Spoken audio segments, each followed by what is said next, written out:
reflections on Egypt, an interview by the listeners. You are listening to Brothers of the Serpent podcast.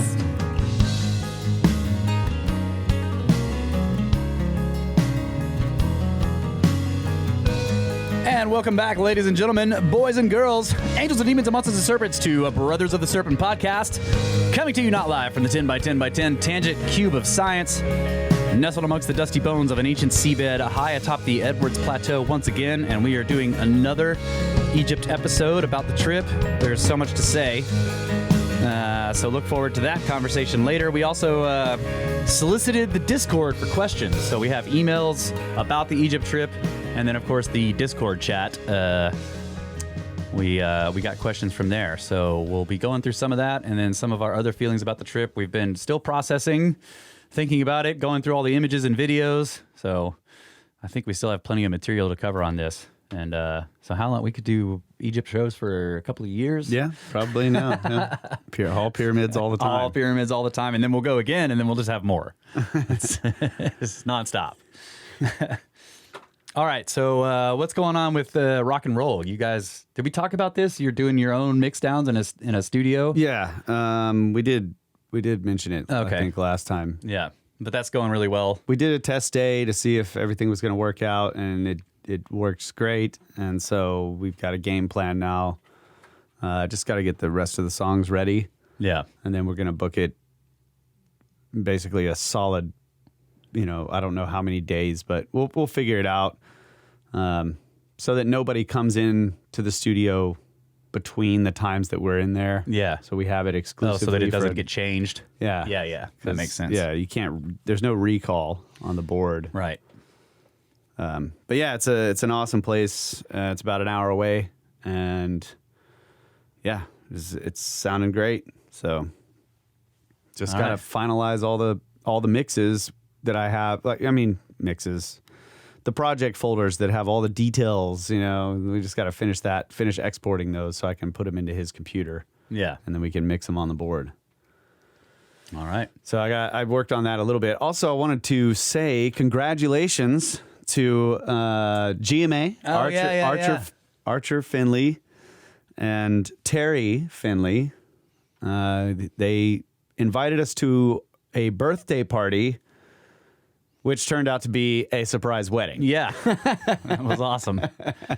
So it was Archer's birthday party, and of course, there's a big group of friends up there that all have November birthdays. So they were able to sort of pull it off as this giant party in celebration of all their friends' November birthdays. Yeah. So there were a lot of people there. There were a lot of people. Bands and food and booze and it bands. was like for 6 people or 5 or 6 people having their birthdays in the same month. Like when they got the whole group of them up there and they're all singing happy birthday and pointing at each other. Yeah. It looked like there were at least 5. Maybe 6 of them. Yeah. So there was a huge group of people. But traditionally, we've had a big party for Archer and Brenner's birthday. That's right. Yeah. And they've just been expanding it. Yeah, they've apparently. So they at some we show up. Archer's wearing he's dressed to the nines. Hey man, right. you're looking pretty good. solid, bro. Thanks, buddy.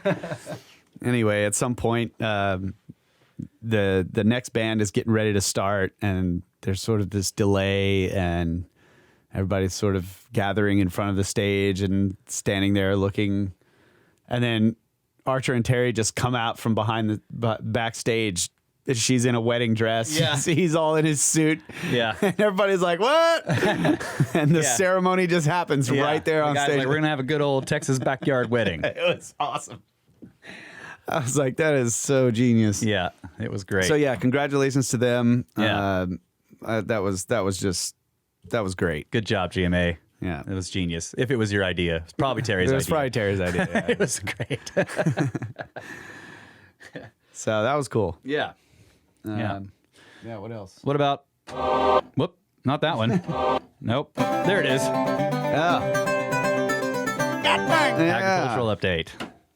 Well, haven't really been paying much attention to the ag other than that some of the winter crops in the garden that came in. That was really nice. Yeah. Lots of peppers. Well, agricultural, it's about the wine too. Like what's going on? You look like you're moving barrels. Yeah, I was racking stuff out, racking things. I finally got some barrels for the for the wine that we have that we've been making at our local location. Yeah, at our estate winery.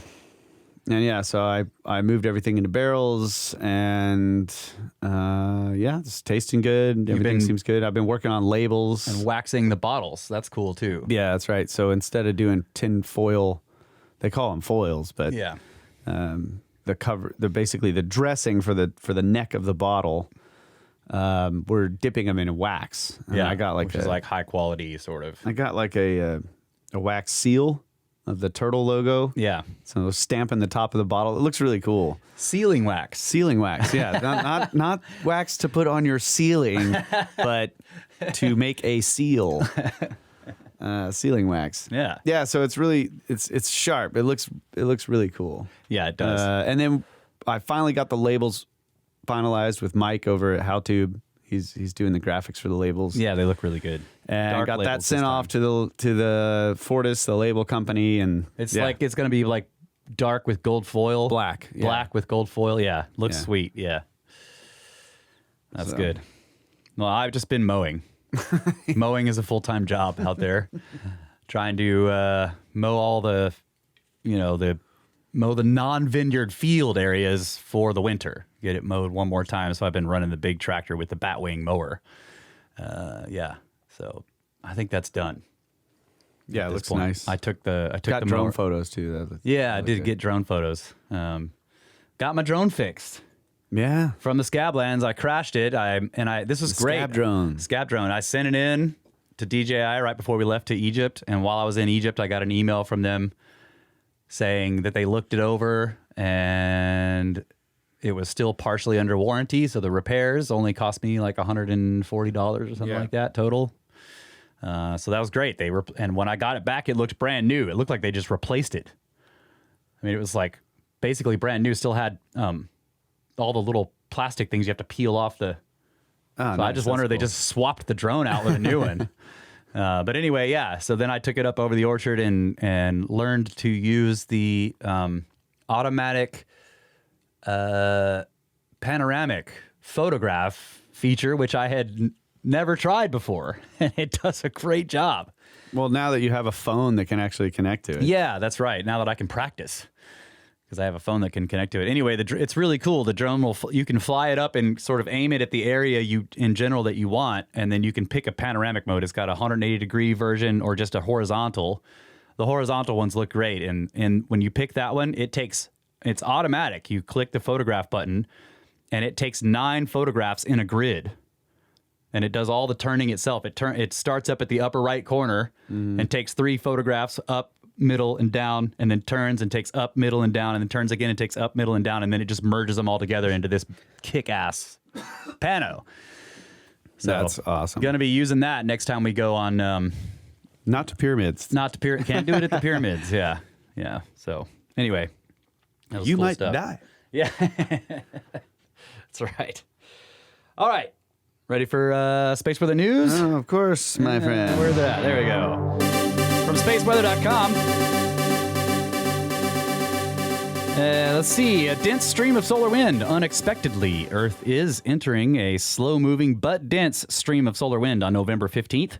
Relatively strong magnetic fields in the stream are opening a crack in Earth's magnetosphere, setting the stage for possible Arctic auroras. And yes, I do see that the current conditions reflect that. Also, brightest comet of 2021, Comet Leonard, or C/2021A1, is approaching Earth for a close, which is 35 million kilometers, encounter on December 12th. Last night, it passed by spiral galaxy NGC 4395. Comet Leonard is currently shining like a 9th magnitude star in the northern constellation, the Hunting Dogs. In the weeks ahead, its brightness will increase sharply, perhaps more than 100-fold. So most forecasters agree that next month in December, Comet Leonard will reach a magnitude +4, which is an easy target for small telescopes and visible to the naked eye from dark sky sites. So if current trends hold, Leonard will soon become the brightest comet of 2021. And we'll have to check that out. December 12th is the closest it'll be, so that'll be cool. Current conditions, solar wind speed is 420.7 kilometers per second, and the density is a very high, 16.1 protons per cubic centimeter. Sunspot number right now is 23. Neutron count is 8.5% above the space age average.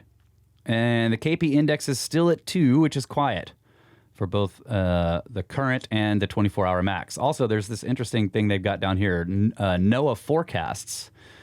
There's a whole grid of stuff, but basically, if I just go through, the percent chance of a Class M or Class X flare in the next 24 to 48 hours is 1%. So that's a very low percentage. But it does say that geomagnetic storms possible in the next 24 to 48 hours is 30% for an active geomagnetic storm, which is the lowest level for mid-latitudes. So there you go. But high latitudes, severe geomagnetic storms in the next 24 to 48 hours is 35%. Yeah. I just want to mention this too. Speaking of giant magnets. This is from Sci-Fi Wire. This is Bad Astronomy. Our old buddy Phil Plait. I'm not going to read the story, but it's here's the headline: huge structures in our galaxy may show the sun is in a kind of cosmic magnetic tunnel.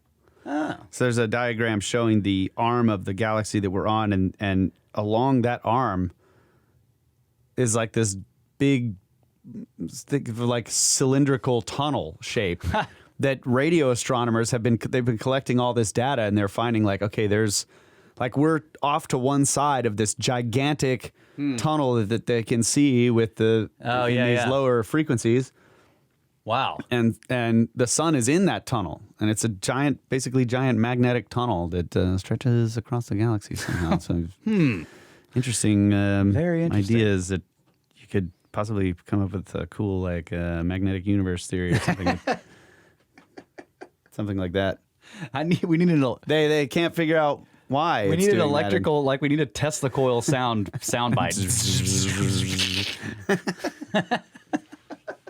They cannot figure out why it's doing this. Anyway. All right. Well, we got lots of emails here, and I kind of went through and picked out ones that are about Egypt-ish. So here we go. This one is from David. It's pretty long. Well, let's see if we can tackle it. But there's a bunch of stuff in here. He says, "Hello, Russ and Kyle. Thank you for your excellent podcast. I look forward to it each week. It's always entertaining, thought-provoking, and uplifting. And these days, that latter trait is especially important. So happy for you guys that you're traveling to Egypt, a dream coming true for you. Yeah. Since you are leaving in just a few days, I thought I must write you guys with a few thoughts from my journey there 2 years ago. I've been listening to you for probably 2.5 years and look forward to every show. I found you after hearing of you through Randall, whom I discovered in Graham Hancock's Magicians of the Gods book. In September/October of 2019, I traveled solo to Egypt for 3 weeks. Wow. It was a bit challenging, but that's what I wanted. And for you guys, it will be awesome and more enjoyable having been as an experienced guide, as well as the others to enjoy the journey and discoveries with. A few things that may or may not be of interest to you that I noticed in Egypt. 1. At Giza, directly west and across the road from the southwest corner of the Great Pyramid, are what appear to be seashell or mollusk fossils. There are quite a few of them, like a few thousand perhaps, and are very noticeable if you've spotted them. If I remember right, they are no bigger than about an inch in diameter and are embedded just a few inches apart from each other. Presumably, at least part of the Giza Plateau was once a submerged coastal shelf, at least at some point in the past. Yeah, there's lots of fossils on the Giza Plateau. All of that limestone is, well, I looked it up. It's maybe like right after the Cretaceous. So they were saying between, 65 and 50 million years old for the age of the limestone as it was laid down. So yeah, it would have been, and probably some of it, the deeper stuff is going to be getting into the late Cretaceous, so before the KT impact, or KP, whatever they call it now, Cretaceous Paleogene. Yeah. Okay, yeah, so we saw lots of fossils, and lots of the blocks, and especially the big paving tiles that they used had fossils in them. Really interesting. Oh, yeah. Says, 2, prior to traveling there, I had read Robert Schoch's books, so I had in mind his theory about some sort of atmospheric or electromagnetic discharge on the Giza Plateau. I spent 2 days wandering there, much of it inspecting the 2 deep scars that are west of the middle pyramid, as well as a few smaller instances of charred mineral veins on the causeway that runs from the temple ruins to the west of the middle pyramid down to the Sphinx. These dark charred veins are also visible around the north side of the temple. Many of the blocks of these temple ruins are very porous, and I wondered if that is a result of electricity or possibly even salt water. It seems as if the charring looks like it is possibly related to these mineral veins being iron-rich and thus a conductor of electrical discharge. I suggest this because in a few instances one can see slight signs of what appears to be rust around the charring. So could Robert Schock be correct? Overall, I was left with the impression that something catastrophic really happened at Giza long ago. What do you think? I definitely think something catastrophic happened at Giza long ago. That's right. Yeah. And I don't mean that. I'm not being facetious. I mean, I think catastrophism plays a big role in everything now. Yeah.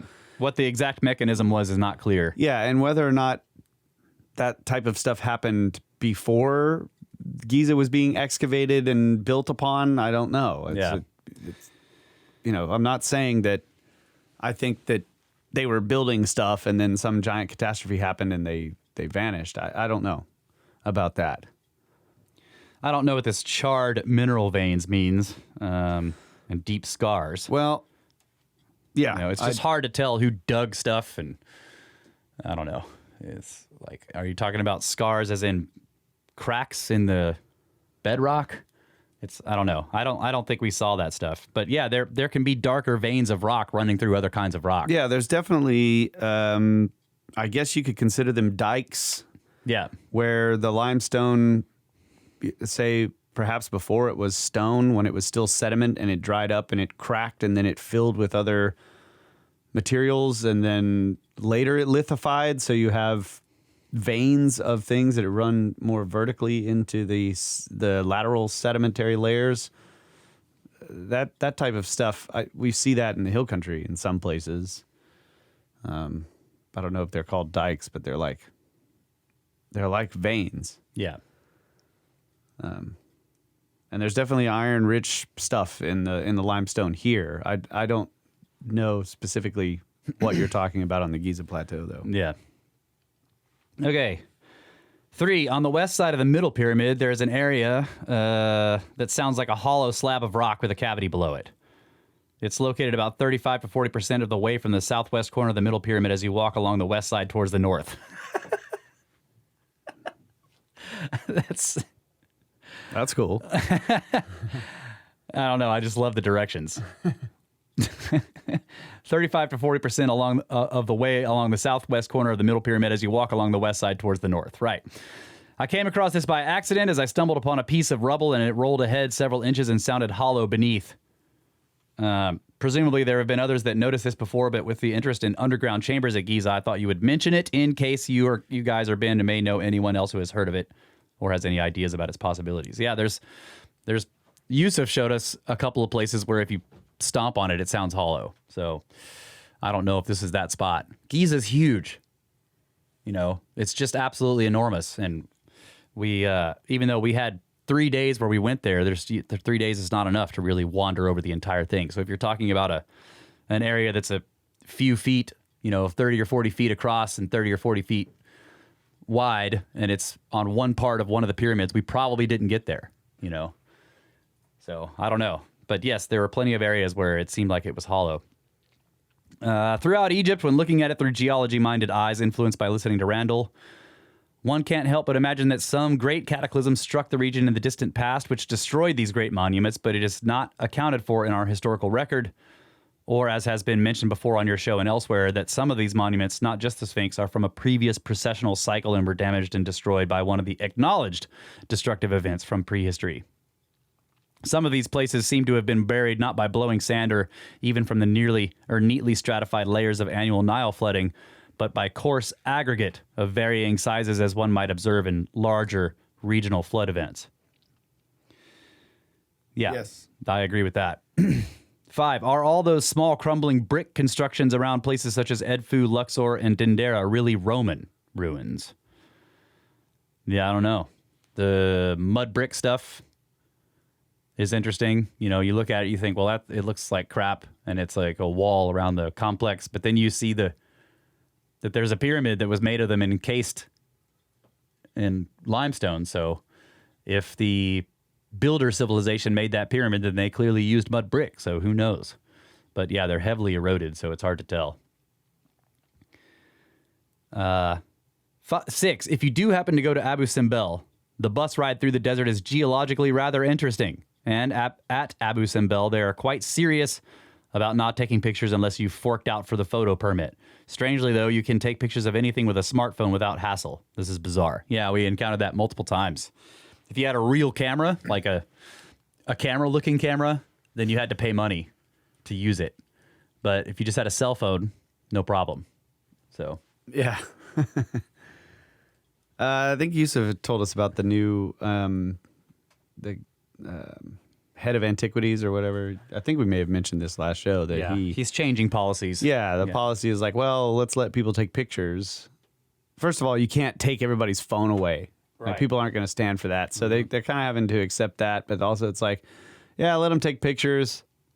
And they'll post those pictures, and that'll actually draw more attention, which I believe is correct. That's correct. Right. It's not going to be like, well, I don't need to go because I saw the photographs on the internet. Right. Right.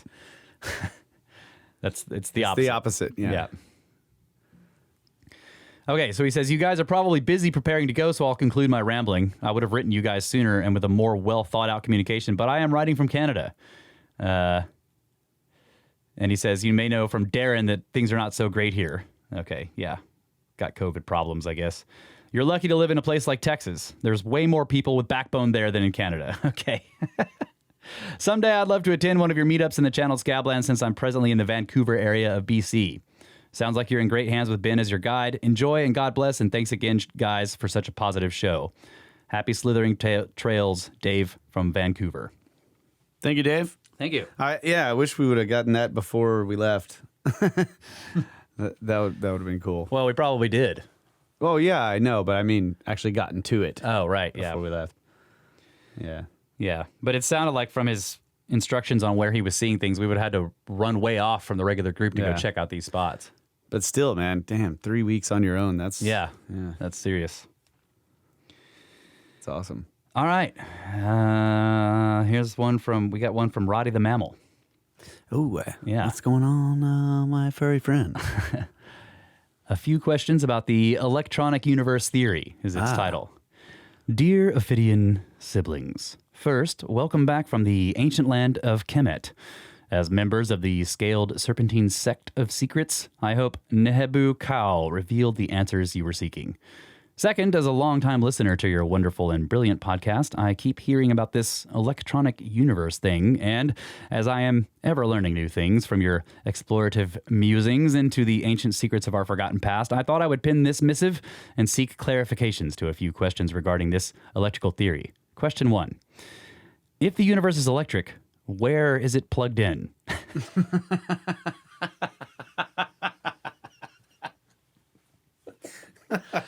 Question 2. It's a good question. Can it also run on batteries? Question 3. Is the universe AC or DC?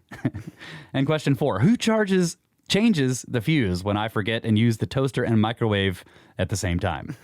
Question 5. Given the size ratio between the Earth and Moon and the strong electrostatic generation of gravity due to the Earth's rotating iron core in relation to the Moon's weaker gravitational charge, does the Earth and Moon form a closed electromagnetic circuit and thus create a closed double planetary unit? Thank you in advance.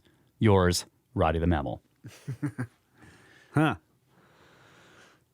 I don't know the answer to those questions. That's right. And I don't know what you're talking about otherwise. But yeah, I think if, in general, any body that's generating electromagnetic field that has another magnetic or electromagnetic body spinning around through it is going to, they're going to interact with each other electromagnetically, I think. So I just don't know if the moon has a magnetic field. That's a good question. Might be very slight. Right. Is it supposed to have an iron core? I don't know. But yeah, we're doing that like the Earth and the sun are acting in this way. Yes, that's right. Yeah. And yeah, there's induction going on. Yeah.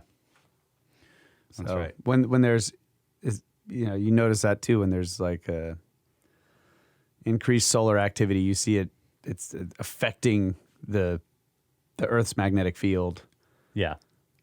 So I don't know what the implications of that are, but it definitely is happening. Yeah.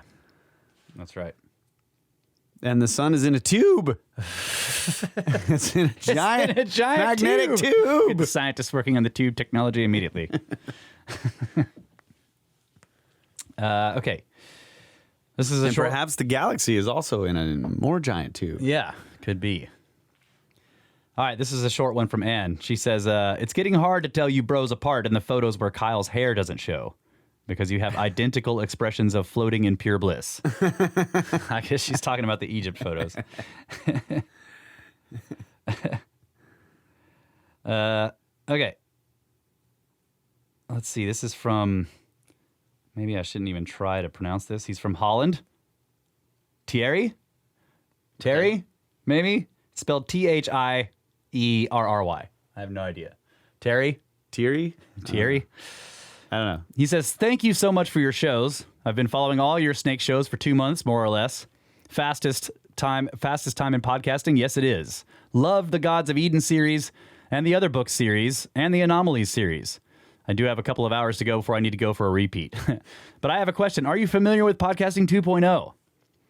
I just did a 10K SAT donation with Bitcoins, and I'd love to see you on Breeze, which is a Podcasting 2.0 app, so I can boost the snakes out of my Bitcoins. Greetings from Holland, Thierry. Cool. Yes. I am familiar, and I haven't figured out how to enable it yet. Yeah, we've been talking about this. We have been talking about it, and we've been talking about it with Ben, who is Ben's a much more technically savvy person than I am. So I told him, I was like, basically, I'll wait for you to figure it out, bro, and then I'll do it after you tell me how to do it. But Terry, if you go to our website, brothersoftheserpent.com, we do have our Bitcoin wallet address on there and other crypto addresses, which, by the way, we didn't do our crypto update. Forgot. Thanks for reminding me, buddy. That is it. We got a crypto update here. Bitcoin is $64,010.45. Woo. And Ethereum is currently at $4,576.77. Nice. So there you go. Thanks for reminding me about the crypto there. What time we got? What are we at here? Look at the sands of time there. I actually started them on time. Oh, you started them on time. Okay, so we have some sands left. Okay, this is from Liam. Hi, Liam. It's called Seriously Read My Mind. Oh, yeah. What? He also he made a donation to the pyramid scheme. Oh. He gave me a note. Oh, thanks, Liam. He says, Kyle and Rust and Mr. Wristwatch Man. Latest episode was unreal. Currently writing this from Melbourne, Australia. I've listened to 90% of your episodes, and I must say that I've been hoping every episode that I would hear a larger portion of that exceptional song at the end of your latest episode. I think he's talking about Boxed Up Memories. Really? Played the whole thing, yeah. This past couple of months, I have been using every spare moment I have in between work, house renovations, and preparing for the birth of identical twin boys in less than 2 months, searching for that song. I've got an open YouTube window in my internet with episode 33 loaded up, so I can fast forward it to 1 hour and 6 minutes and briefly be blessed with what I know and what I knew was but a small taste of an amazing track. I've played that 30-second snippet so many times that my wife has banned it being played in her presence. Now I duck out to the shed to give it a couple of plays. Kyle, I've listened to everything I could find by your band, and I even went as far as reading the lyrics of every song I found, trying to find a match. I'm a lifelong drummer, so my attention is always captured by great music. Kyle, yourself, and your bandmates, very talented. Wow, thank I've been meaning to chip into the Snake Force Expedition Fund and really have no reason why I haven't apart from looking for that fucking song. Yeah, but now there's no excuse. I will make sure to send you some coin in the next few days. As far as I'm concerned with what you guys provide listeners with, you should be paid a decent wage. Absolutely best podcast there is. Nothing else comes close. Wow, man. Thanks. If you guys are ever interested in visiting Guatemala, my uncle has a large property in Punta Gorda. Yes. And has ancient ruins on his property. He passed away, but his daughters are there, and families live and maintain the property and have a large lodge set up for visitors. They have had teams of archaeologists stay in the past. Wow! Dude. My uncle was posted there in the war, fell in love with a Mayan Indian, and had kids and lived there until his late 80s. They are amazing people and extremely welcoming. Anyways, keep snaking up the scriptards. Fortunately, I don't think their foundations can take much more heat. What's presented as the conventional by these apparent leading scientists is generally effing retarded, and I cannot believe that they get away with the shit show they have been spinning. Absolute F-wits, especially that sand jockey. Okay. I'm a stonemason, and two things I am certain of. Hawass has never actually used a hammer and bolster on stone, and two, positive he's not got a single qualification in any field apart from talking absolute shit. Anyways, legends, thanks again from Liam. Good grief. Oh, yeah, dude. Just went off there at the end. Thanks, buddy. Nailed him to the wall, buddy. I love it.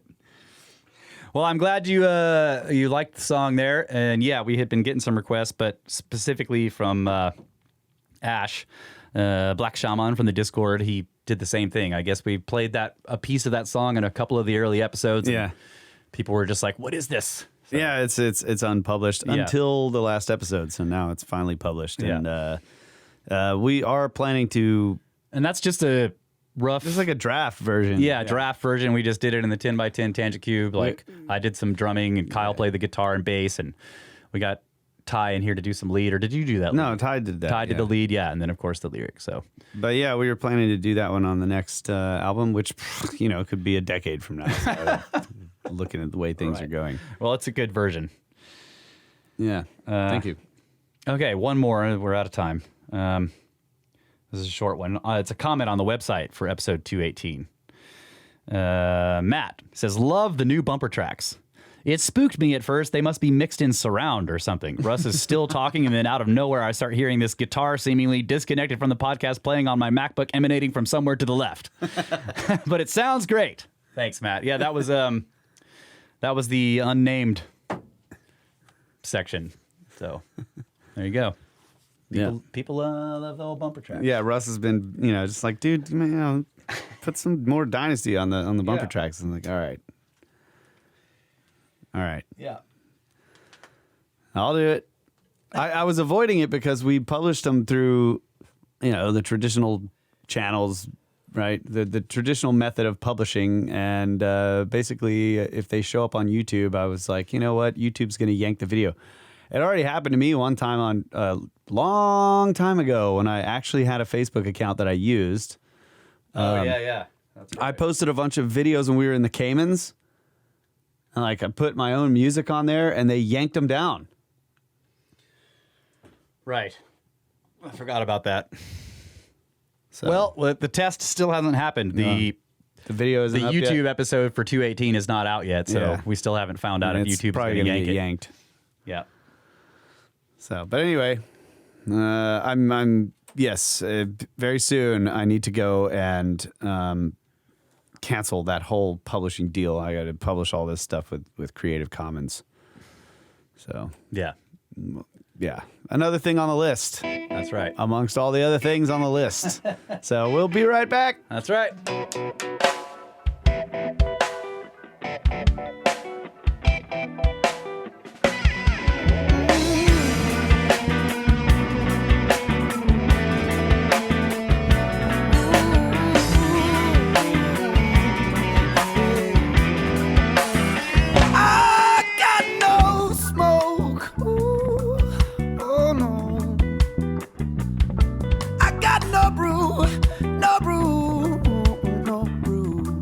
This is true. I am officially out of beer. But you finished that one during the first segment? Yeah. Hey, I was editing Cosmo, man. I had already gotten started. Oh, okay. I had 2 beers. Yeah. That was all I had. I was trying to make Cosmo editing fun. Yeah. We have Well, that's no dice. oh yeah. We're doing the Russ is making me put old Dynasty stuff on here. So, I love this song. Got some old reggae style for you there, but the lyrics are like the opposite of reggae. It's Don't the have any anti-reggae. smokes. Don't have any brew. But yeah, that stuff's available on iTunes and Yeah. I guess it's on YouTube as well. Yep. All right, so we did have some one-up This boxes. episode's going to get yanked from YouTube. Right. Yeah, we had 2 1-up boxes. Yeah, first one is from Anne. Says, happy whatever holiday is closest when you open this. Is that Veterans Day or Thanksgiving? Veterans Day is not really a holiday, is it? I don't know. Which I mean, there's what Is today a holiday? I don't know. I mean, it could be. It just depends on what culture you're talking about, right? Yeah, that's true. So she says, here's my corollary or visual analog to episode 201. Some of the symbology will be obvious. Some may require venturing a bit into how my mind works. Remember to bring a couple of glow sticks and a bag of bat treats. It'll be fun. Do it for science. And please don't give me any new ideas for a while. I have books to read and bricks to tuck point before the front wall falls apart. Always, Anne. So it's like a... It's kind of like a butt flap, but It's like also a banner that we can hang up. It's called Certificate of Persistence for 200 episodes, and it has all these graphics all over it. It's knit. There's a moon. There's 2.5 T-Rexes. There's a sun probe and an electric universe. Clearly, Cephas built dolmens. There's an ashtray full of cigarette butts with a snake behind it. There's a blender and fossils. And dinosaur footprints. That's right. Dinosaur footprints. the ant people are stealing artifacts off the pyramid. One of them's got a guitar. There's a giant pile of beer cans. And wine bottles. There's a grapevine going across the top. There's the moon. Turtles all the way down. There's the sands of time and a microphone on the pyramid. This is great. And the back has some Egyptian. It's got the Ankh. So it's life something. I don't know what that. She's with love and hisses from Anne. And she's got the bowling pin hat back there too. And she claims that our math is bad.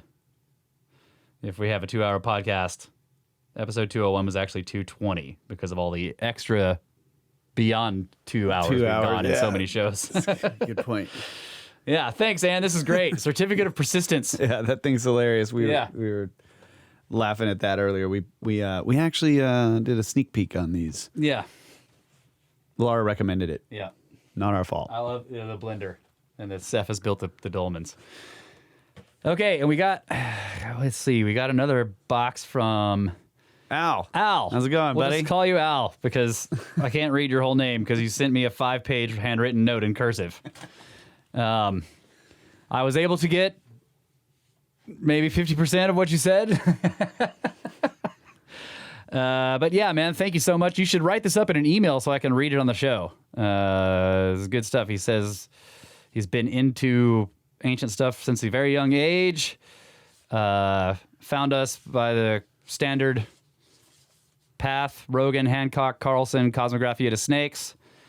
Said the podcast helped him through some difficult times, and really just loves he said came for the pyramids and ended up staying for everything else, which is really nice. Thank you so much. And the actual content of the box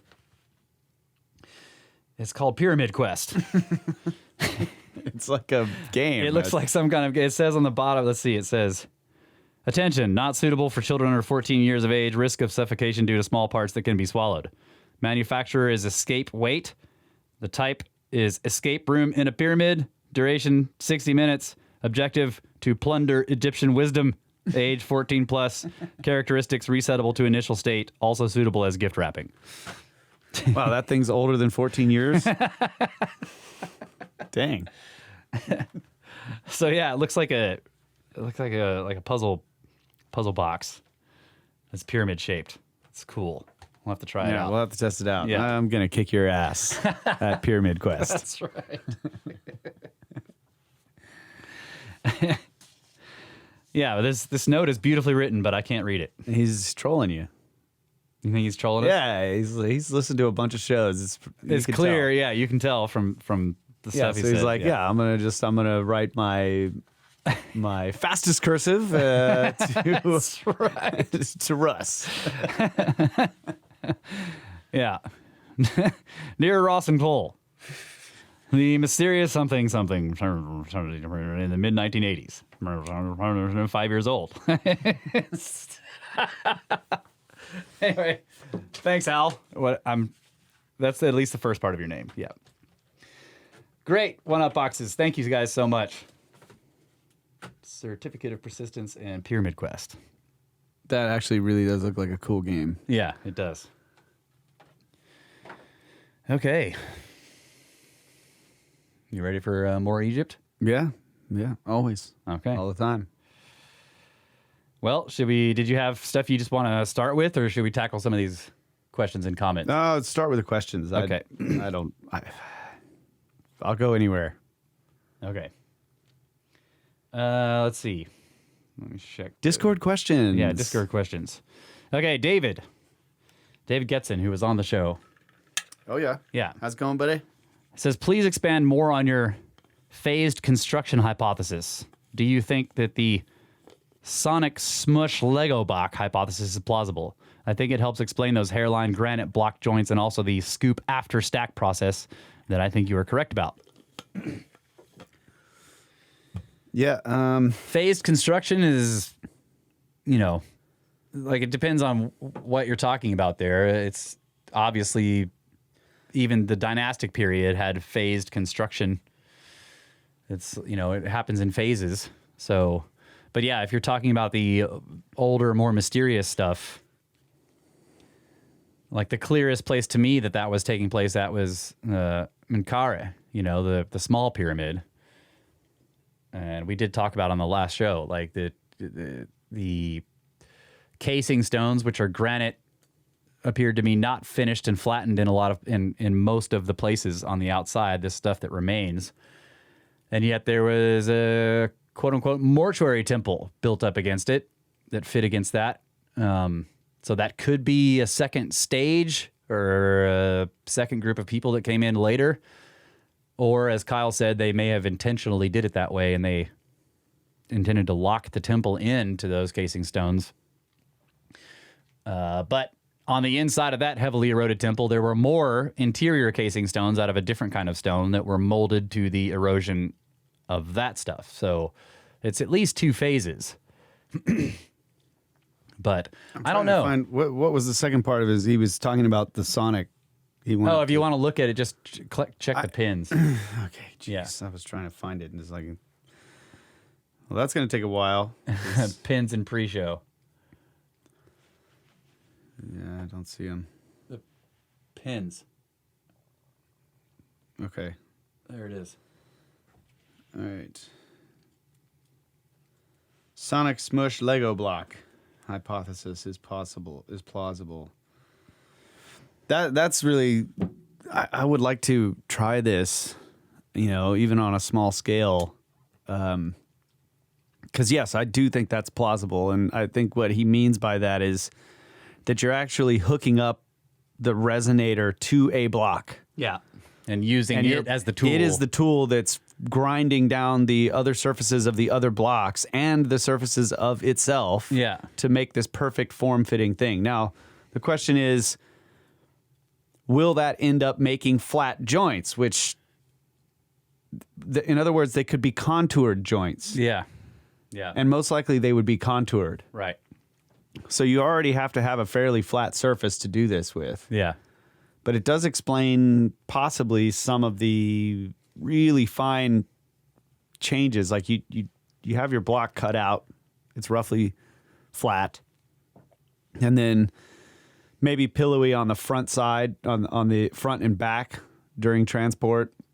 And that you can grab it with tools and lifting and all that kind of stuff from these pillowy parts. But there are certain joints where you'd have a vertical joint between two blocks, and then underneath them is a single block. Like you imagine how bricks are stacked. So you have the vertical joints staggered, right? Yeah. So if you have a vertical joint, you look beneath it, you see it's in the middle of a brick. Yeah. Well, the way you often see this is that the stone on the right of the joint is a little bit further down than the Yeah, it's stone a on little the bit- left. So it's- there's this tiny little stair step of less than a quarter of an inch. Yeah. And that's what, you know, it's stuff like that. You'd think like, yeah, they set that block down and got it resonating, and it just dug into the stone beneath it a little bit further than Yeah. the other one. Yep. So yeah, I think that's plausible. I think it could be tested on a small scale just to see if it works. Yeah.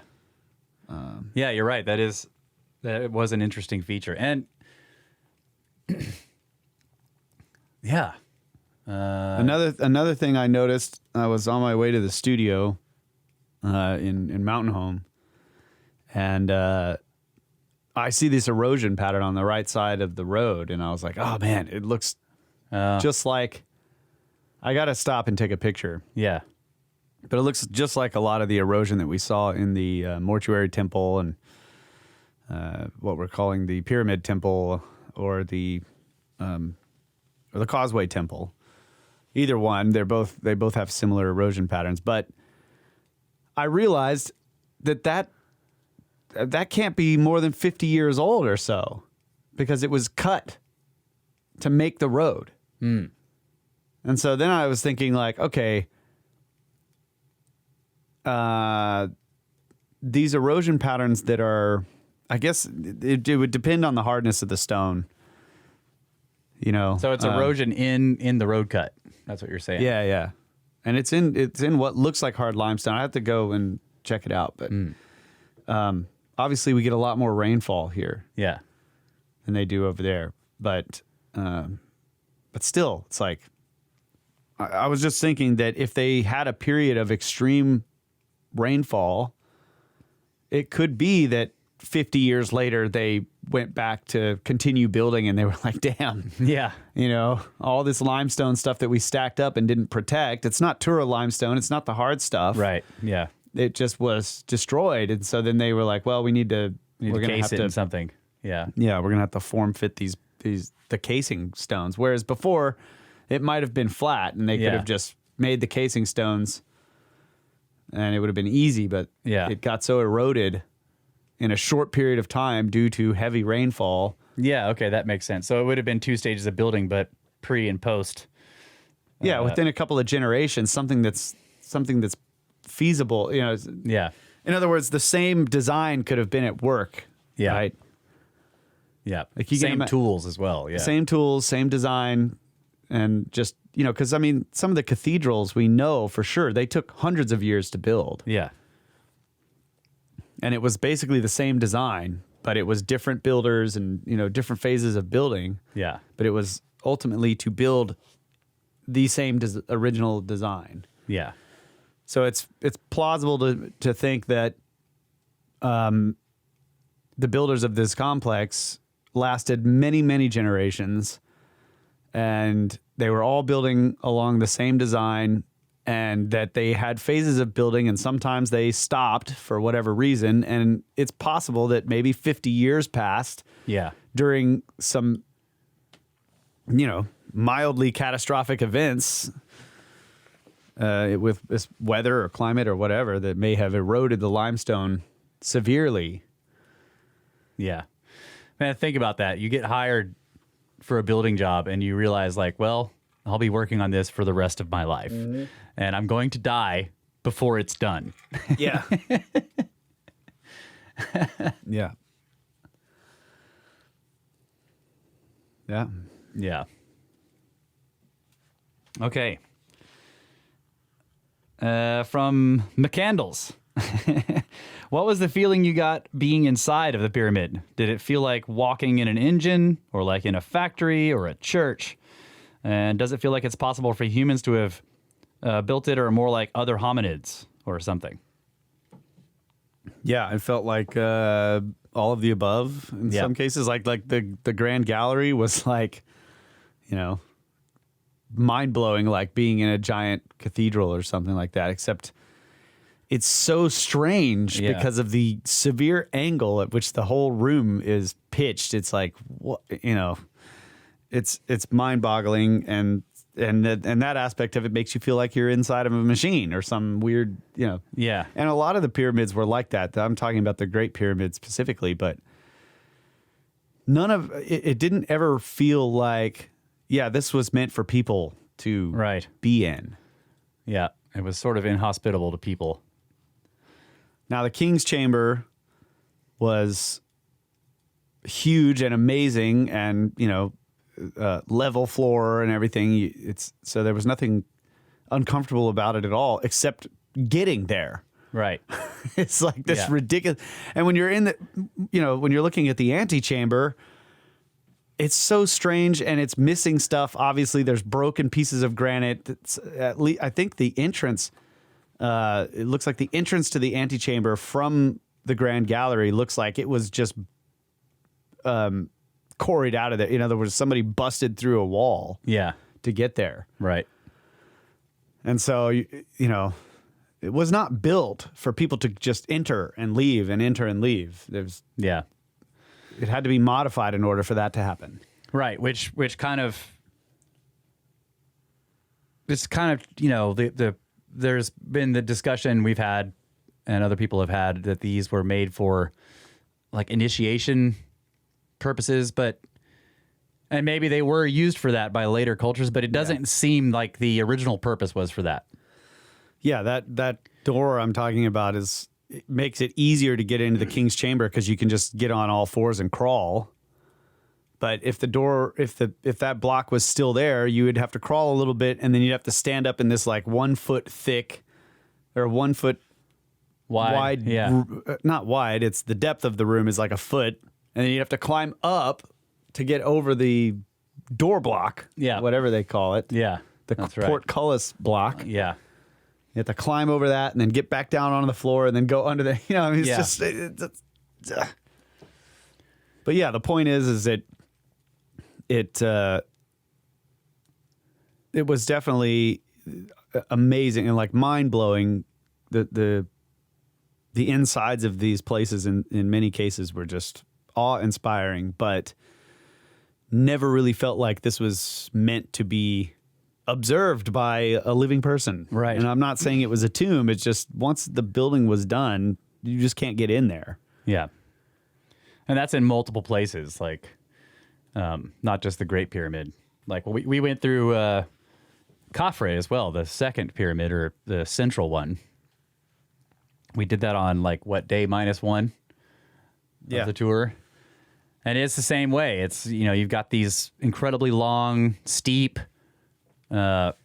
small shafts that go in and out, they call them the descending passageway or whatever. And it's just, and then you spin the whole, you're like, I'm going in the pyramid, but you spend the whole time, especially in everything except the Great Pyramid. And I guess the bent, you spend most of your time beneath the surface. You're not actually in the body of the pyramid at all. I think the bent pyramid, you did go up. Yeah. There was structure inside the pyramid itself. And obviously in the Great Pyramid, but the rest of them, you're always underground. Yeah, a lot of it's just underground. Yeah, it's just cut. It's below the structure of the pyramid, below the surface of the ground. So it's strange. Like I kept getting the idea that we're not really exploring the pyramid. You're just in this complex of tunnels and rooms and chambers beneath it. Yeah. And so it just makes you wonder, like, well, what is that structure that's way above us for? Yeah. And that just brings about another. We had discussed this when we were there, but there's I think it's the Bent Pyramid where there's this tiny little tunnel. Like you get into the, I guess what's maybe considered to be the main room, kind of like if you imagine the King's Chamber being like the main chamber. Yeah.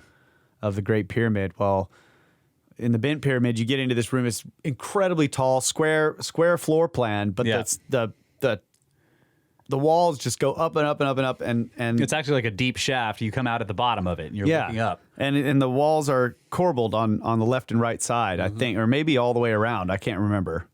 I'd have to look at the pictures, but they start stepping in. Yeah, right. And so the room gets smaller and smaller as you go up. Yeah. And they built a big wooden scaffold in there with stairway going all the way up so that you can actually climb this stairway and you go up and around and around and around and up and up and up. And you get to the very top of this room and there's a robber's tunnel. Right. quote unquote, in the top of this room in the wall, and Yeah. it's very small, crawling on hands and knees. It curves around. It's going through the masonry, and there's a slight curve to it, but otherwise it's pretty much a straight shot to a tunnel. Yeah, that's right. That is another entrance on one of the sides of the pyramid. That's not. It's way up on the side. Yeah. So the entrance that you normally go into on the bent pyramid, I think, is the north face.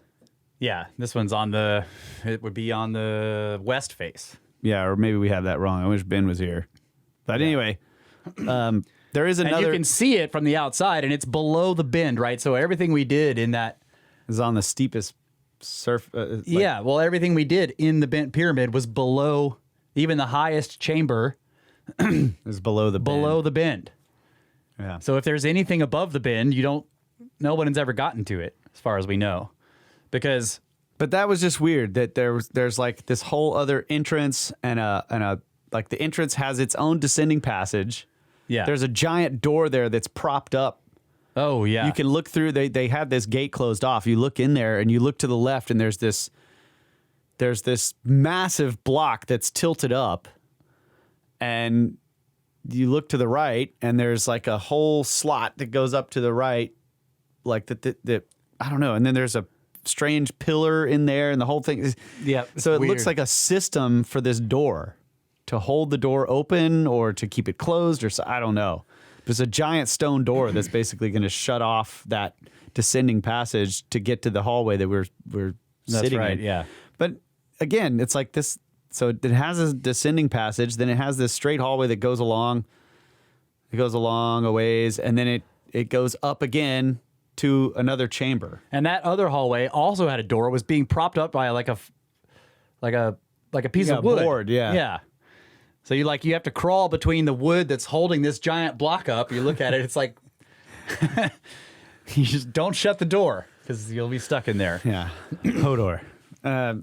Somebody made that joke in the Discord. Hold the door. That's right. I should have had that first. But somebody beat me to it. That's right. And yeah, you're right. That secondary entrance, it just opens up on the right below the bend on the steepest part of the pyramid. There's no possible access. Yeah. But the crazy thing is that somebody just decided, you know what? I'm going to turn left in this passage right here, and I'm going to tunnel. That's right. And I'm going to tunnel sort of down a little bit. And then they went a little ways, and they were like, I need to go left a little bit. Yeah. And they come out right in the wall of the very top of this other gigantic chamber. Yeah. That had multiple false floors. And it's like, what did they do when they got there? Yeah. Is they drop a rope down and just climb down the rope or something? I don't know, but it's just crazy to imagine doing this. Either you built a system of ladders or scaffolding or something inside the chamber and then tunneled through the top of the chamber to get to the other one, or they came in from that high door and tunneled to the left. Yeah. And made it into the ceiling of this ridiculously tall room. So it's crazy stuff like that. And so when we were talking about it when we were there was the idea being discussed that the people that built this stuff or that were hired to build it came back later in their lives because they knew the internal structure of the thing and they got in to get stuff. Yeah, or they directed maybe they're old men, but they know the plans. Yeah, and they direct the work crew to I definitely heard the idea that said that, basically every one of these structures, like they were built, and then shortly after they were built, they were robbed because the knowledge had been disseminated to people. And that goes with they were tombs idea. This is why so often at least in legend, you hear that like all the builders who were hired to build your tomb full of all the treasure, they get left in there with you, with the dead guy. That's right. Yeah. You can't, no one can know. So the idea here is, they're hiring Egyptian people to build it, and they're not slaughtering all of them and leaving them in the pyramid so they can come back and plunder it. I don't know. I'm not buying it. I don't buy it either. Yeah, it doesn't. even if they plundered it, there's number one, how did you get all of the stuff all the way up through that tiny little tunnel, out the sidewall and down? And, I mean, Yeah. where's all the remnant? And why would you? It would be extremely hard to get stuff out. So you wouldn't take things that weren't valuable. Yeah. And even though the mummy might have some gold jewelry and stuff, the actual bones and the body are not valuable. That's right. So they would be left in there. Yeah.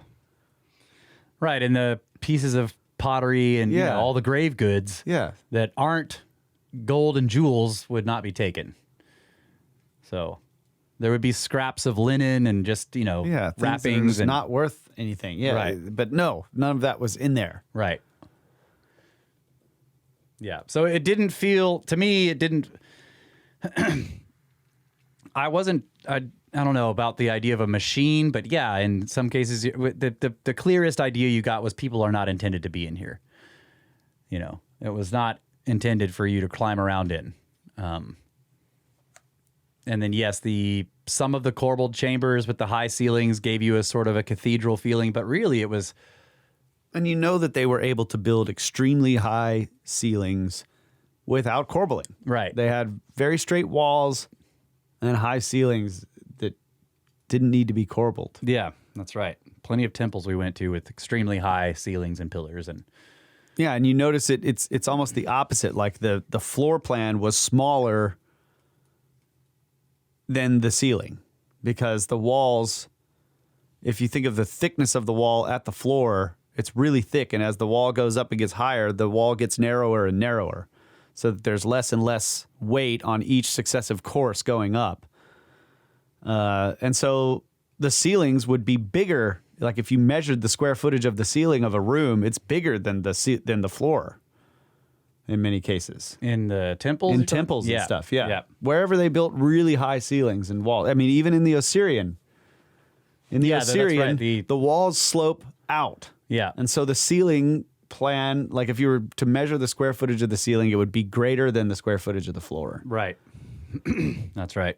But in the pyramids, the ceilings were corbelled, so they were getting smaller than the. Yeah. So there's like more and more stone being More added. weight, yeah. More and more weight being added to the ceiling of these rooms. Yeah, that's right. On top of the walls of the room. Yeah. It was just like, it just didn't seem like the same ideas and the same purposes as like, some of these temples that may have been ceremonial or whatever. Yeah. It was the difference was like going into like a big cathedral in terms of the temples versus climbing around in underground sewer systems. Yeah. Like now sewer systems are gross, but maybe I should say drainage systems because they're not quite as gross, but it's basically like you're in a drainage system, an underground drainage systems, you're squat walking through small tunnels, and then you come out and there's kind of an arch ceiling, or maybe it's a bigger room and it's got water flowing through it, and then there's more weird tunnels going off, and there's strange alcoves with valves in them and stuff. It's like and gates, and things that you can open and close and stuff like that. Versus you go into a cathedral, it's clearly made to impress people, and for people to come in. They've got giant doorways. Yeah, it's you're in a system. Yes. Whereas in a cathedral, you're in a planned like room for people to be in. That's right. That was the difference. Yeah. All right. I don't know if that system was for power or what. I don't know what it was. It was clearly some kind of system, like you're saying. I don't want to say machine because I don't know, but it was as alien as crawling through drainage systems under a city. It's a good example, yeah. For those of you who have crawled through drainage systems. Everybody's done that, right? Pretty sure. Who hasn't done that, right? Okay, we've got plenty more questions here, but we're already running out of time in the sands of time there. Well, this one kind of coincides here. It's from Janus. The underfloor, quote-unquote, sewer systems. that are nothing of the sort? What do you intuit their function was? So he's talking about where Yusuf was pointing out that there were systems of channels beneath floor tiles. These channels, I would just give around, maybe they're like 6 inches in diameter. But you're looking at more of a trough. Yeah. So they'd have a stone laid down and then a trough cut into the stone. And maybe maybe if it was a full circle, it may be like 6 inches in diameter. Yeah, but it was just half the circle or whatever. Yeah. So these troughs are running around. So it's, and they would be under gigantic tiles that were placed on top of them that are probably a foot thick or more. Yeah. So no access. Maybe there were clean outs and stuff. I don't know. But the idea, I don't know. The idea that it's sewer system doesn't seem. The basins would be what's the diameter of those basins?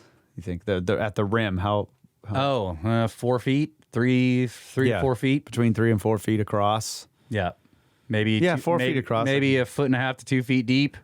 Yeah, in the middle, but it's a bowl shape. Like you press a giant sphere down into the stone. It's like spherical, like a cutout, so it wouldn't hold much water.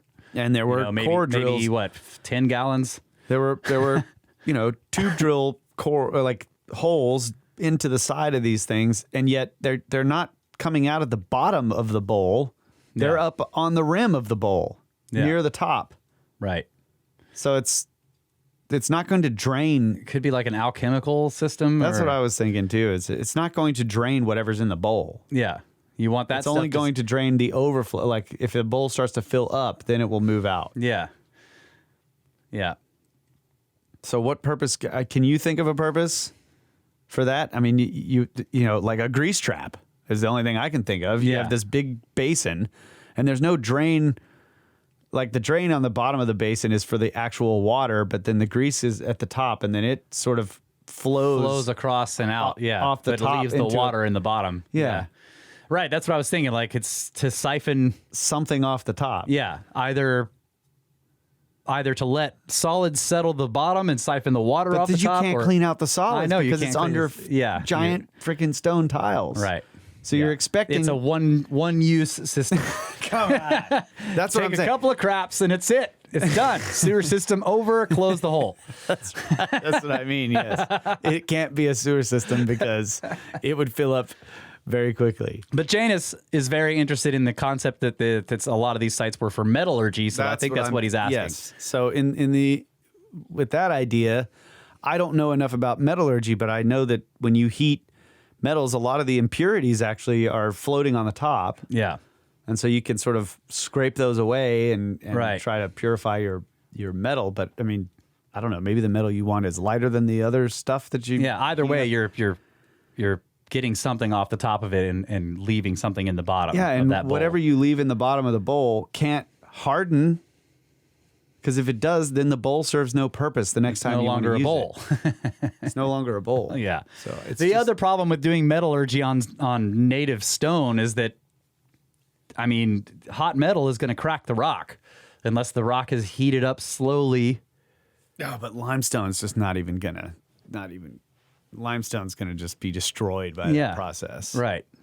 So some of it was calcite, some of it was granite, but still, you're running a serious chance if you've got like a granite block and it's got a channel in it, and you just suddenly pour molten metal through that channel, unless it's lead and it's not that hot. The other thing is that Yusuf told us that those bowls were lined with copper. Right. He did say that. Yeah, that they found traces of copper. So it could have been copper metallurgy. Maybe it was copper metallurgy. Maybe copper doesn't have a very high melting point. I don't know. But how'd they get it out of the bowls? You turn the bowl over and you whack the bottom of it. Yeah, but you have to you have to pick up the giant tiles off the floor. We're over time. Okay. We'll be right back. Yeah.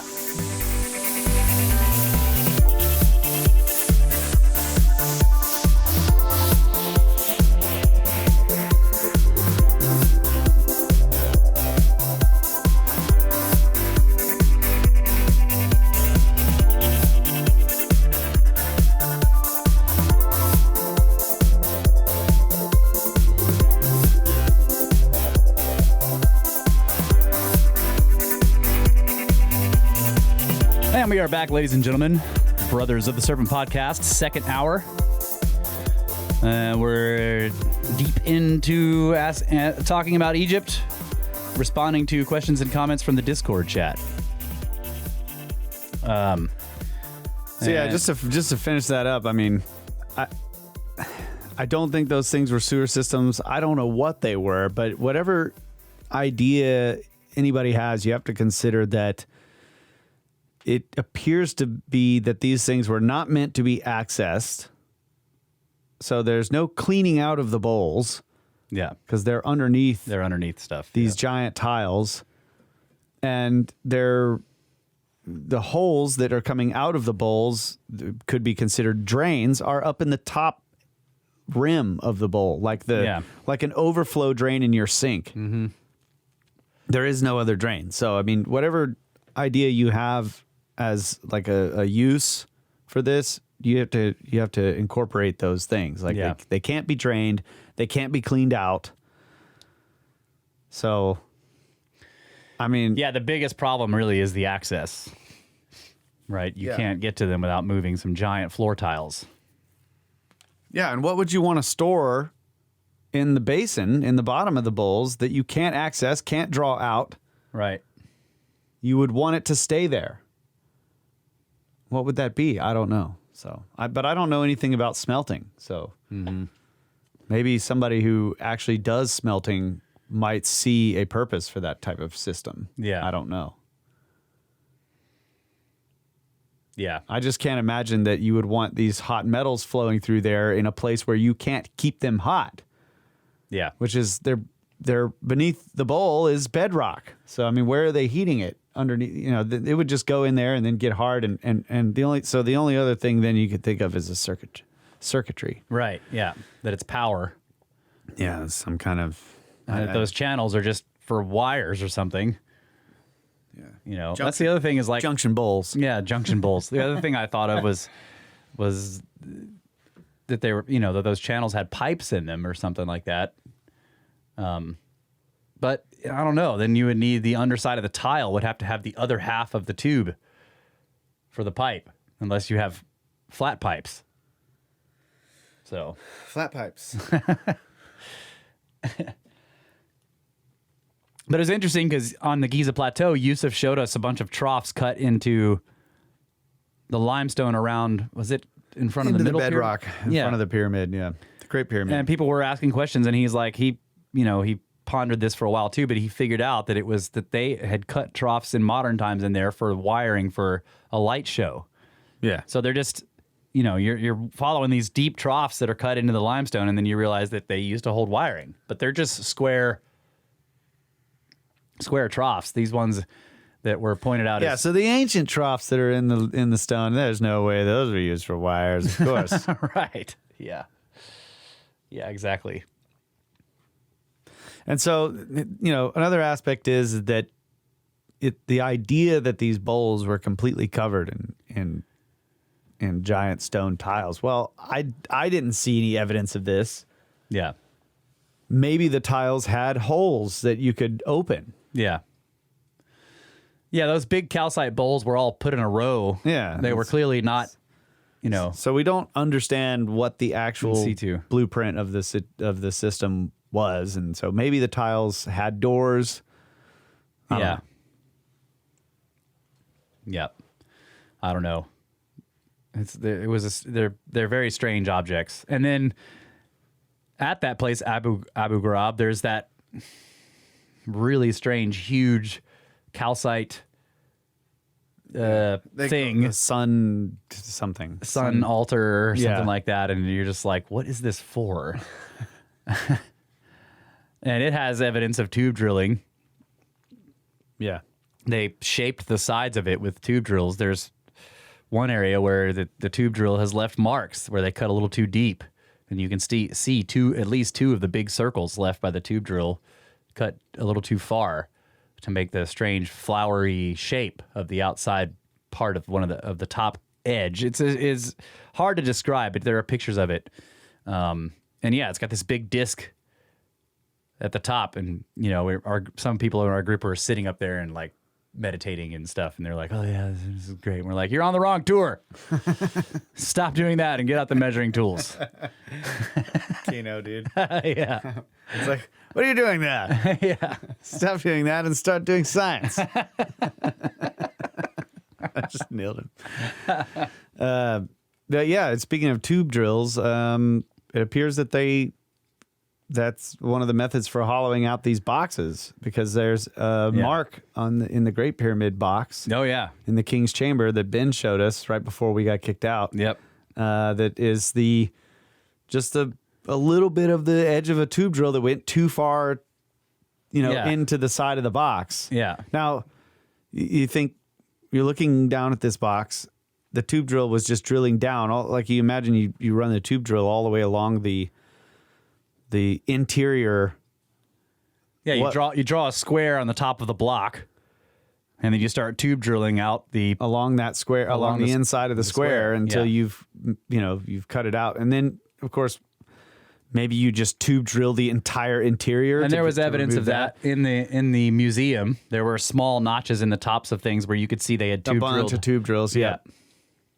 So yeah, that was one method of doing this. And again, this you can see the striations on the side in the King's Chamber. I've got video of it.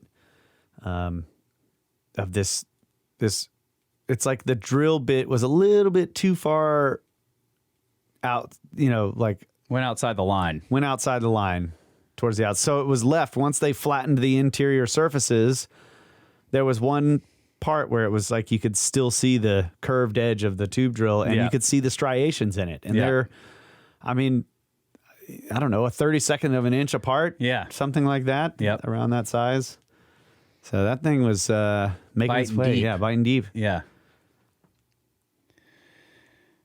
Okay. So yeah, again, back to the question, what the systems are for, I just don't have any idea. I don't think they're sewers.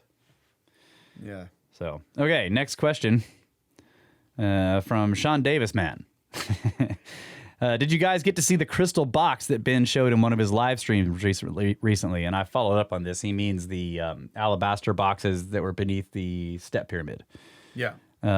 I'm super curious to hear about it. It's only been teased so far that I've seen yet. Also, was there any indication of just how deep the underground systems go on the Giza Plateau? I've heard 5 or 6 levels, but it feels like it's probably deeper than that. Okay, so for the first question, everybody's asking 2 questions. For the first question, we did get to see, I told them 1 question, and they're all asking 2 and trying to smash them together into 1. You're sneaky snakes. Yeah. Did you see this whole thing? And also a completely different question. Yeah. So the alabaster boxes, they were on level 5. Was that level 4 or level 5 beneath the step pyramid? I think they were before level 5. They were before we went down the ladder. Yeah, because I had video of it. I had pictures. And stuff Okay. of Yeah. box. So level 4. Do I have pictures of that box? I think I do. You're right. It was before the ladder. Yeah. Because people were taking pictures. But yeah, so I thought there was something down at the bottom too, but maybe there wasn't. There wasn't a box down there. Man, there might have been. I can't remember. Well, yeah, and I don't know what they're for. They're Yeah, small. there was yes, there was a box down there. I'm pretty sure the big room. Yeah. When we finally got down there, was like that big room. There was like the lid of a box in one of them. And that's right. Yep. yeah, so it was down there. Maybe we weren't taking pictures of it. Some people weren't. Well, Ben got video because he was watching it on the live stream. That's what he says. He can't live stream 5 levels under a pyramid. His live stream of him going through his footage. Oh, okay. I was Yeah. like, what are you talking about, bro? Yeah, Ben does these 5-hour marathons of live streaming where he's basically just going through all his pictures and footage. So that's what he's talking about. Oh, that's cool. Yeah. We could do one of those.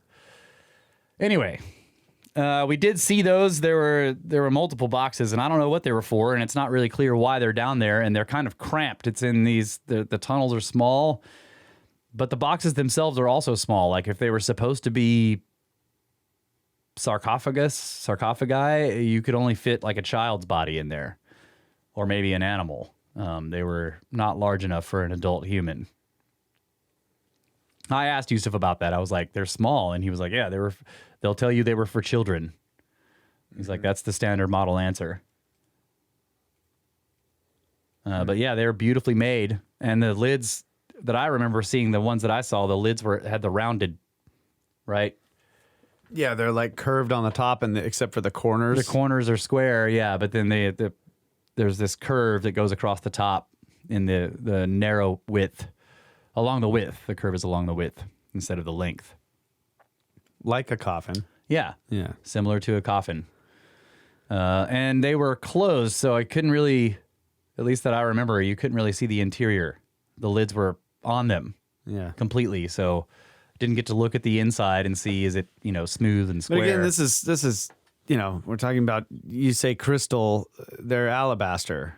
Yeah. And that is, it's much easier to carve. Yeah. Right. In some cases, calcite.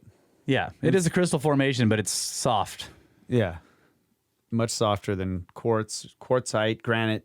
Yeah. Think of a cave formation. It's like that. In fact, the Yusuf kept saying, that the place that they had to get these from was from ancient springs. And we were talking to Randall about this the other day, and he was talking about how there's lots of caves in and around the Nile Valley that used to have water coming out of them, evident from old, now dry springs. So clearly they, those would be places where you could go in and get this calcite crystal that would build up around that water. Yeah. Flowing out in the cave system.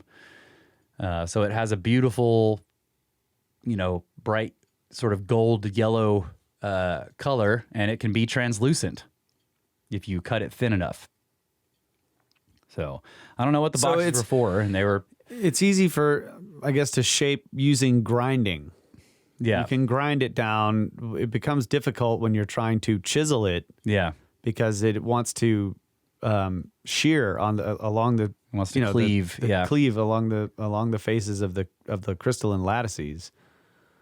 So, yeah, I don't know. I wasn't they were beautiful, don't get me wrong, but it's, looking at it, it's like, okay, this is small, and it's not, infeasible for the dynastic Egyptians to make these things. They were amazing stone workers, right? The question is what were they doing on like level 5 level 4 beneath the step pyramid, crammed into those roughly dug tunnels? Yeah. Yeah, I don't know what's up with all that. But there, that's another thing, is that there were burial sites there, but I guess they were intrusive burials. Yeah, intrusive. Down in these tunnels. Yeah. It just seems strange, like how much work it was to get down there, that you would drag, an alabaster box all the way down there. Yeah. I don't know. It's wild. And then as for the second part of your question about the levels beneath Giza, there are some shafts along the causeway, on the sides of the causeway. We went and looked at, and one of them, none of our lights could see the bottom. It was just black. Like you're shining the, brightest lights you got, and you can't see anything. And but they still haven't been fully excavated. And Yusuf said, as far as he knows, they have never fully removed all the debris that's down in the bottoms of these shafts. Yeah. Which is mind-blowing. Why would you not do that? I don't get that. Right. Like, especially at that site. Yeah. Now, when you go down into the Osiris shaft, you get down there and you hit the water table. Yeah. And it's obvious that the water table is higher now than it was at some point in the past when these shafts were made. And maybe they do go deeper, but they're underwater. Yeah. And the water in the Osiris shaft at the bottom was very clear. But I can imagine that if I would have sloshed my way down in, to walk out there to like try to get a better look at the box that was under the water, 2 or 3 feet under the water, it would have just clouded up because of all the silt and... Yep. Once you disturb the bottom, the silt in the bottom, it's over. You can't see anything. Yeah. And so if it would be extremely difficult to do any type of studying, if you did try to go down, you can't. I mean, you start excavating underwater, it's just going you to have to pump the water out. Yeah, and then you have to keep pumping it out because it's groundwater. Right. So this makes it very difficult. So maybe they removed debris and got to the water table and then just said, okay, Yeah. there's more debris below the water table, so it's not even worth trying. Yeah. There was a pipe system that went down into the Osirian, into the bottom. So I know at some point Syrian or the Osiris shaft? the Osiris shaft. I'm sorry. Yeah. I know at some point they were pumping water out of there. Yep. That's right. So, But yeah, the fact that there's another box beneath the water, it just makes you wonder, like, is that how you bury somebody? You cut a room that's deep enough for groundwater to get into it, and then you drop a giant granite box in it with a dead body in it into the water and then let the water fill it up. I don't know. yeah, I think that the water table was probably just lower. Yeah. I don't know, but it's. I can imagine that, someday they might get the funding, or somebody's going I to. can't imagine it's a funding problem. It's got to be a bureaucrat problem. Yeah. There's This is no university in the world that wouldn't pour tons of funding into the chance to go drain something out on the Giza Plateau and do some archaeology that no one's ever done before. Yeah, I don't that's think right. there's a funding issue. There's like a couple of universities or whatever they are that basically have they've got this locked in with the Egyptian government, and it's whatever they say is what gets done. Yeah, there's the American university system and the German one. German archaeology sites were all over the place. Yeah. And there's an American one. I think University of Pennsylvania might be one of them. I don't know, but yeah, Yusuf did point that out. But yeah, I'm just saying I don't think there's a funding issue. It's just yeah, and we actually will get into that. I think when we do a swap cast with Ben, we had talked about this on the bus when we were in Egypt. He was. I know he did a show on the possibility of the labyrinth. Yeah. And a lot about the dam, the Aswan Dam, and all that. And so we're planning to get into that. I asked him to elaborate because we were sitting around. Actually, no, yeah, we were sitting around the table after one of the days and out and about, and we were all having beers, and I was sitting across from Ben, and it was just after we left that site. Yeah, Hawara. Yeah, and I was like, "What the heck is going on over there?" And he went on this riff, and I was getting all worked up, dude. Yeah. I was like, "Dude, we got to talk about that." And he says, "Oh yeah, I did a show on it, but yeah, let's talk about it." So. Yeah. Yep. Yeah, there's lots of maddening things in terms of archaeology there. You wonder, why hasn't this been done already? And to me, I'm pretty sure it's all bureaucratic. It's red tape and. Yeah, there's that aspect. And then, of course, whatever doesn't fit the narrative is just kind of shoved aside. Yeah, that's right. You don't want to find anything that doesn't fit the narrative. That's the really maddening thing about it. Yeah. No, let's not look there, because if we find what we think is there, it won't fit the narrative. Right. No, let's not measure the stone jars. Yeah. Because they don't fit the narrative. Yeah. It's just... Let's not measure the precision in the faces of the it's already too hard to explain, so let's not get more details that make it even harder to explain. Yeah, that's the reason. And then you encounter this over and over again. Yeah. It's maddening. That's right. And yeah, that's part of that is bureaucratic. Mm-hmm. But so we have to, we're getting better and better technology. I mean, we've got this, these phones that can do LiDAR scanning, and that's amazing. Yeah. I'm just, I'm looking at the stuff that Ben got and that Sebastian got, and I'm just thinking like, yeah, this is going to go up online, and It won't be long before they ban it. Yeah. Something happen. Yeah, they're going to have to do something about that. Yep. Got to be careful.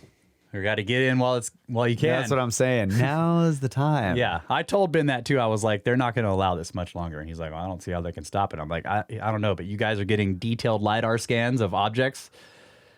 You're doing science. This is not allowed. No, it's just a photograph. Yeah. Okay. This is from Microsoft. He says, did you see any casing stones left? Well, there were casing stones all over the place as rubble. But yeah, most of the pyramids had at least a few left that were intact. The Bent Pyramid had the most. Its casing stones were largely intact, I'd say. A little weathered, but no one tried to quarry it. They did try to quarry it. They did. I think it was too dangerous. They tried to quarry it, but what Yusuf said was they gave it a shot, but it was so difficult that they gave up. And one of the reasons it was difficult, and you can notice this, I took a photograph of this. When you go up the scaffolding staircase and stuff to get to the entrance, you can really see it and because there's a part where the scaffolding is in an area where the casing stones are torn away, but right next to you, you're looking down the wall of the pyramid and you can see all the casing stones right there. And so you can see the joint lines of each casing stone on top of the next one, on top of the next one, on top of the next one. They're all angled, and the angle is tilting towards the pyramid. Yeah. Instead of them being flat, down towards the pyramid. they're tilted down towards the pyramid. So that made it very difficult for them to be quarried off of there, because the idea is that you would sort of like maybe bust your way into one block and gain access to behind the block beneath it, and you could start to sort of wedge and pull and maybe pull the casing stone out. And you could do this successively as you're working your way down or up or whichever direction you're going. But because each one is sitting on a slope that's sloped towards the wall of the pyramid. Yeah, and you got to pull it up a slope to get it out of there. Yeah, so that made it really difficult. And so they just gave up. Then that was Yusuf's explanation for why this pyramid had the most casing stones, because they were locked in there. Yeah, and you just have to question that I don't know, it seems strange to me, the whole quarrying aspect of this. Like, it's never clear exactly who did all the quarrying. But it's like if you were part of the dynastic Egyptian culture and you're supposed to be revering what you think of as work from, I don't know, the Shamsu Hor or Zep Tepi, then why are you tearing them apart? And so I don't know. I just don't know. I'm just not sure. It's not clear, but it's clear that the quarrying efforts covered multiple periods. And obviously there are many periods in Egypt where the whole system fell apart. They call these like between dynasties and between, the old and middle and new kingdoms. You have periods where there can be centuries of chaos, basically. So you don't know who did what, but it's been inhabited by people for thousands of years, and over those thousands of years, there have been plenty of assholes. That's the idea that you get. Yeah. All the way up until modern times. Yeah, and I think a lot of the I could be wrong about this, but I seem to remember hearing that a lot of the casing stone quarrying happened more recently. Yeah. Yes, there were in some cases that, like, I think one of the pharaohs, whatever, maybe it was Ramses or whatever, was like quarrying granite off of the Menkaure pyramid to build stuff. Yeah. But I think and and Khafre. There's writing on the walls of the enclosure. The enclosure of the Khafre pyramid that basically was saying that they went in there and quarried this stuff and were getting material off that pyramid to use elsewhere. So as dynastic. See, that seems like I can totally see some other guys saying, you know what? I'm going to go say that he did it. Right, yeah. It's just kind of the way they are. Yeah, he could be You right. get this idea. Yeah. They claim credit for stuff that is badass, and then they blame other people for stuff that's not going to be badass. Right, yeah. Yeah, look at this temple I built with stone that was totally quarried by Ramses.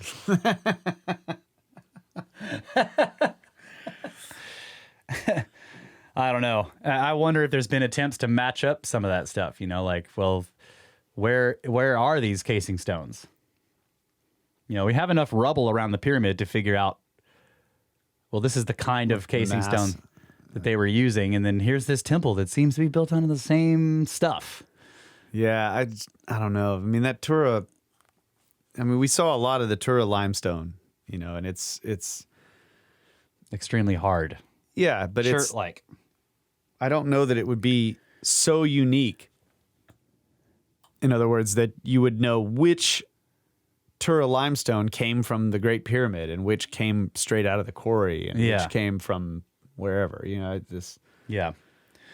Khafre also had a lot of the pyramids had casing stones, interestingly, right down at the bottom, and that's because they have been covered in rubble from the quarrying efforts, right? So you would go up to a pyramid, and this could be any one of the pyramids, not just at Giza. They were all like this. All around the bottom of the pyramid is just piles and piles of rubble up against the pyramid. And in some places, archaeologists have come through and cleared out a small area on one side of the pyramid, either looking for a corner or looking for an entrance or looking for other structures around the face or whatever.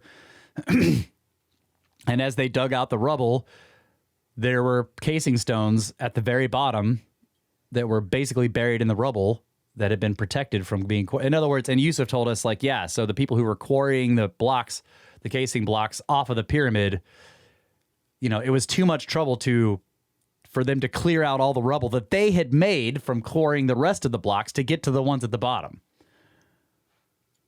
Yep. So a lot of times, and this happened in the temples too. You break open, you get in at the bottom, and then the next easiest block is the one on top above it, because you can now break that one and it can fall. It'd be easier to. So you're working your way up and out, and filling where you're standing with a bunch of chips and rubble and busted rocks that you're not using. And instead of hauling that away, you just keep working up and out. And eventually you move to another site. Yeah. When that gets too hard to drag the blocks down this incredibly chaotic pile of rubble that you've made. Yeah.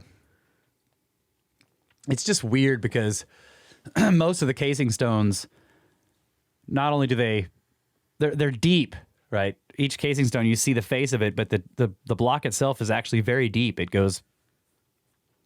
So they're all sitting on each other and sitting on the core material. Masonry, yeah. So it's hard for me to envision, you work your way through one block, maybe you just dig it out, and now you've got a block above you that has a block sitting on it. And you've got a block below you that doesn't have a block sitting on it. So it seems like the easiest way to quarry the casing stones is from the top down. Otherwise, if you're trying to pull out the block above you, it's got a block sitting on it, another casing block on it, and you're trying to pull it out of there. I don't know. It seems like you'd start at the top. Yeah, you could be right, but the method they used was they'd chip in those little grooves, and then they'd stick wood in there and wet it. Yeah. So then you just move on to the next block, start chipping away at that, and put some wood in that one, and you put wood in all the blocks all the way around. You make one opening, and it gives you access to the interior surfaces of all these blocks. Yeah, so you're basically, what you're saying is you're not pulling the blocks out whole. No, you're breaking them apart. They're breaking them apart. Yeah. And so then you basically have to leave, because that action of wetting the wood takes a long time, right? It takes a while for it to swell and then break and then crack the block. So you probably would dig in multiple spots. Yeah. And then cut your wedges and then stick the wood in there and then move to the next spot and dig in and then you go back to the first one and they're all cracked now and maybe falling down and you can pull them out. Yeah. Then it gives you access to the next areas that you can make your little grooves in. Yeah. So to me, the way I imagine it is you get in by just busting one into bits, And Yeah. that gives you access to the surfaces that you want to actually start making. Quarrying marks into. Yeah. Yeah. And so then you're spreading out from there. But you can't spread down because you're creating all this rubble. You Yeah. just spread up and out. Yeah. But I don't know. I've never quarried a pyramid, and I never will. Because I'm not an asshole. I mean, God dang right. it. But yeah, let's see. So Minkare had a lot of granite blocks, casing stones all around it, at least 4 or 5 layers all the way around. Like we said, the Bent Pyramid had most of its casing stones still intact. Many of the satellite pyramids had no casing stones left. Khafre had some places where you could see the very bottom row of the granite. They had it's like that one was cased mostly in the Tura limestone, but they had like this row of granite casing stones at the bottom. So that must have been awesome looking. And there was a place where there were 2 or 3 of them still in place. One of them had quarry marks in it, like somebody was getting ready to break it apart, but they never did. So yeah, plenty of casing stones. All right. Time for another break. Yep.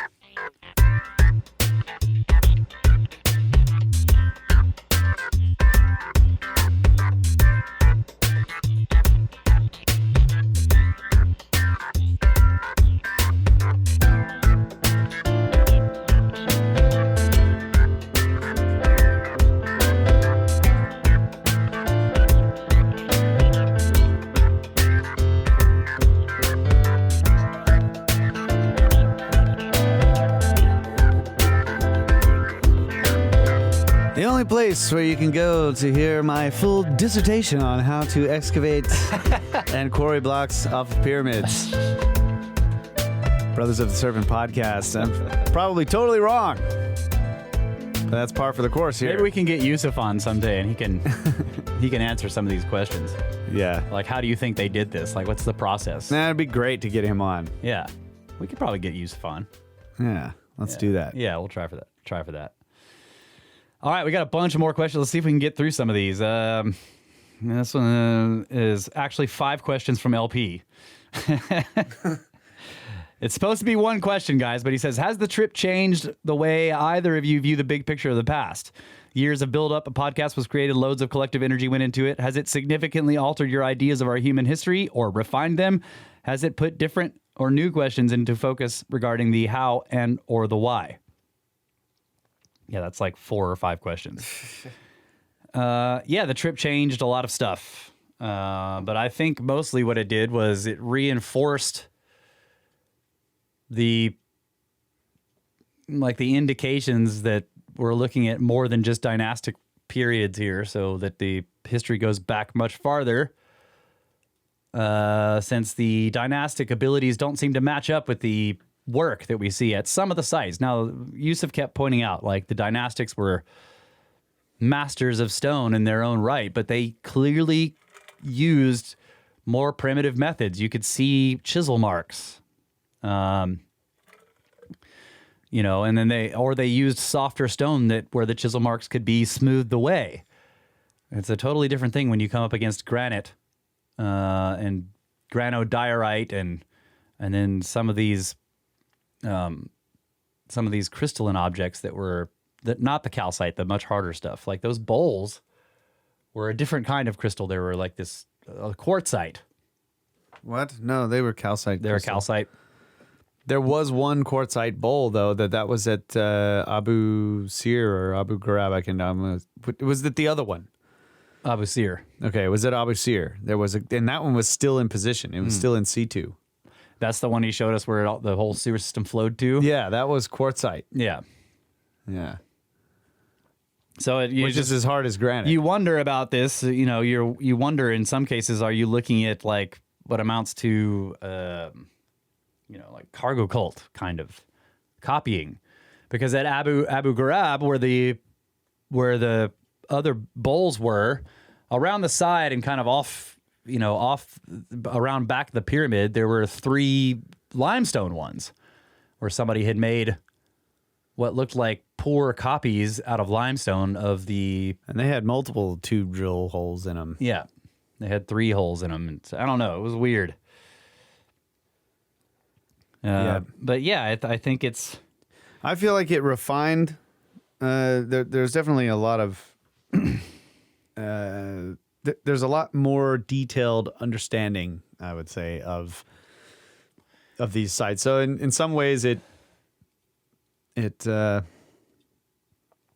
don't know if it got rid of any ideas so much as it just. There's just more information, like understanding context. Yeah, better observations because you're there. Yeah, and that was really cool. I think the trip was designed and planned very. It was awesome planning just to give you this whole context. We went to all these different sites and sort of had the idea of putting these heavy hitters at the end. The Great Pyramid. Inside the Great Pyramid at the end.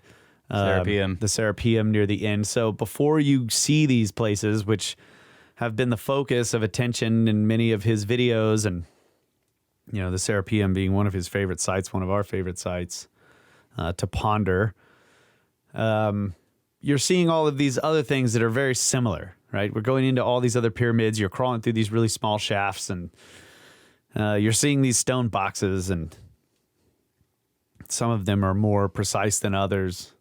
In some cases, there's some really rough ones.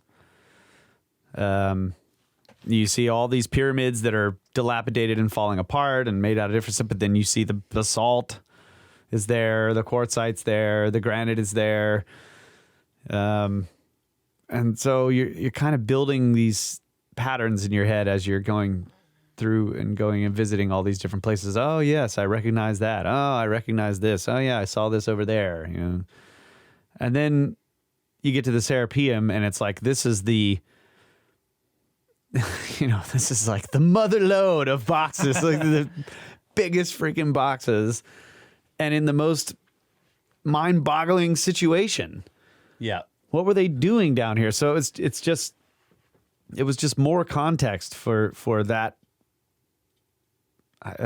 That site, you get there and you're just like, man, and that's what it did is just, we make fun of the idea of, people send in your theories so we can destroy them, right? About this. Well, yeah, that's pretty much what happened to almost all my theories. Yeah. They just get destroyed because it's so, it's mind bending. I don't know. And then you get into the Great Pyramid at the end, and it is the best, in my opinion. It was by far the most amazing interior of any pyramid that we went into. Oh yeah, absolutely, by a long shot. But equally as puzzling. And then when you look at the Grand Gallery and the way the ceiling is corbelled, you look at every other pyramid that we went in had some corbelled ceiling somewhere. Yeah. Yep. So you recognize the room. Yeah. But yet this one is tilted and really steep, and then there was a bunch of stuff on the floor of that room that is now gone. Yeah. From the accounts that we've read about people smashing the bottom tiles that were sliding down the room as they were trying to get in there. ratcheting down as they. Yeah.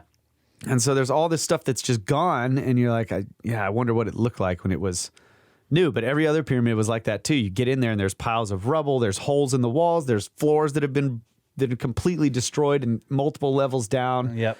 And so you're trying to think of like, okay, so there's like 4 floor levels down there. Mm-hmm. So it was like the relieving chambers above the king's chamber, but in one pyramid, it was underneath the chamber. Right. You're in the chamber, and there's like 4 levels of other rooms under there that don't seem to have any access to them. Yeah, you can see into them now because somebody has clearly come in and broken out. They came in, they were stomping around on the floor, and they're like, hey, this floor is hollow. Smash through the floor. Yeah, and there's another, what's this? Another floor. This another floor is hollow. Smash through the floor. And there's, it's like, so much of it has been destroyed. But it was just, I love the power plant idea, but I just can't imagine. I'm wandering through these pyramids and like, okay, if that one was a power plant, then what were all these other ones? Yeah. Why do they have similar interior structures? Yeah. And they seem to be older in some cases. Yeah. So I think all of the above. Like it's in some ways it was enlightening to new ideas. In other ways, it just completely eradicated any of the previous ideas. In some ways, there were just whole new aspects that I had not been able to consider just because I couldn't examine some small fine details. Yeah. So we have better questions, I think. I think so. Better aimed questions. They're aimed better at the target because you've made personal observations of fine detail and you've been there, and so you can say, all right, well, those questions I asked before, those just don't Invalid. work. They're totally invalid because there are details I didn't know about. So it's refining the process, and of course, we have to go back. There was just too much. Yeah, and not enough time. Yeah. I'd say one of the big ones for me was realizing that the Serapeum boxes are not all perfectly flat machine perfect on surfaces on the insides. Yeah, like that was a big one for me. Just realize like, oh man, the lid of this box is like, it's definitely got some low spots in it. The first box I looked into had an entire corner that was just still interior corner. Yeah. Still in there. Right. Why did they leave that there? I mean, it's like very flat, polished sides and everything, but yet the corner is just in there. Right. Like the bottom right corner is just still there or whatever. And I didn't get a chance to go and examine the bottom right outside of the corner to see like, well, did they cut away some big problem area? Yeah. And so they were like, well, we need the thickness on the inside to still be a foot, so let's not clean out that corner all the way. Next time, yeah. But it just tells you that they didn't have to be precision interior surfaces. Right. So that gets rid of the idea that, okay, something, fit perfectly to the inside of this box and it had to be machined for the device that went inside. And it was like, well, what about that corner that's just like still in there at a 45-degree angle? It just hadn't. Yeah. They hadn't taken it out. I don't know. So, yeah, better questions. All right, from Tony. Tony, who was on the Scablands trips with us. Hey, Tony. He says, we all know the trip was mind-blowing, but maybe you could talk about what was the most mind-blowing thing you saw and or experienced. So again, this is like, what was your favorite place? What was the most mind-blowing thing you saw? Giant freaking pyramid, dude. I mean, good God. That was like day one, we freaking roll up to Giza and we're just walking up day -2, of the tour. Yeah, day -2, day -2. We're walking up there and you're just like, oh my, and then you just get up next to it and you're just like, what? Yeah. Holy crap. This thing is so ridiculously huge. It's pretty amazing to realize how large that site is. We spent a total of 3 days walking around on it, and we didn't see, like I've said this multiple times, we hardly saw any of it. You can look at the pyramids, obviously, from anywhere you are on the plateau, but actually examining each area of the plateau, like you could go in the other temples and you could explore them. You could look at each pillar. You could go into each room. You could look at the walls, but Giza's just so huge. I'd say that, There's billions of details there that you have to look at. And everywhere you go, there's something interesting on the ground or part of the tiles, or there's some block there that has some feature on it. There's saw marks, and just like everywhere you go, there's something to look at. So it needs 2 weeks all on its own. Yeah. Also, for me, one of the most mind-blowing things was just entering the king's chamber and just standing up and looking around. I was just like, oh my God, this is crazy. Like that room blew my mind. Yeah. Like seriously, I almost like shed tears. I was just like, why? Like you can hear it in the video when I asked the question why. It's like, why? Started to choke up. Just like, oh my God, so beautiful.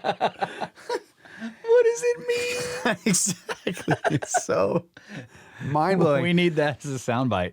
Yeah.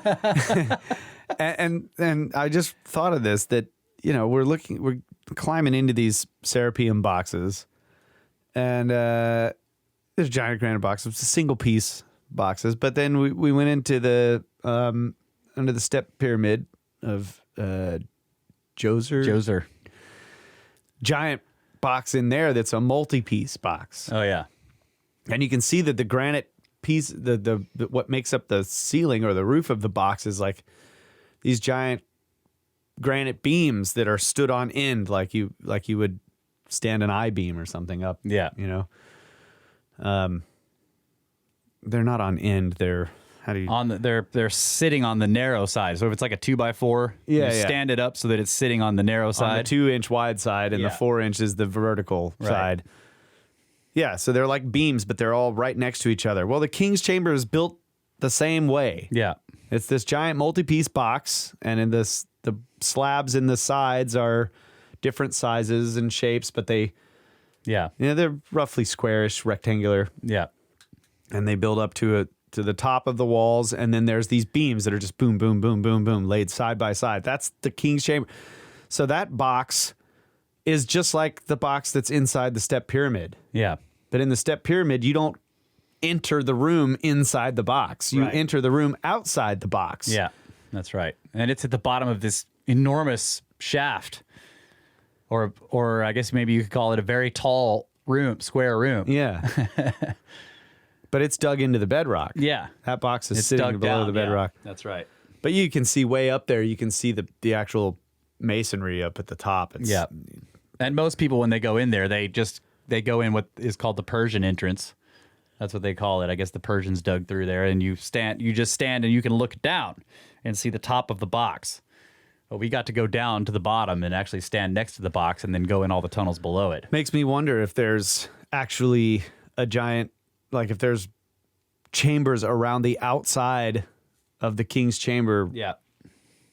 Where you can see that you could walk around the masonry, walk around the exterior box of itself, the box, because it's a box. It's a giant granite box. Yeah, that's right. And it's utterly mind-blowing and amazing to enter it and to stand in it and to just gaze upon its majesty. If there is room to walk around the outside of it, the shaft structure has to go through that room. Yeah, and so does the entrance to the box has to go through that room as well. That's right. And the relieving chambers above, which I just don't like the name, relieving chambers, but that's what they're called. That's where you go poop.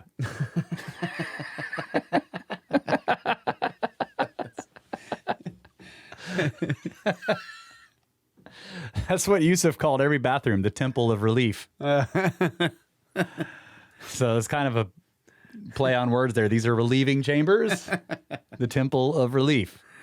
Yes. Okay. Enkidu asks, did you notice any obvious huge flood evidence that did not appear to be normal Nile yearly flooding or and any ash layers? I didn't see any. I don't remember. Did we see any volcanic ash layers? But I don't remember sitting when we were doing the Nile cruise. It was clear that you're in an underfit river valley.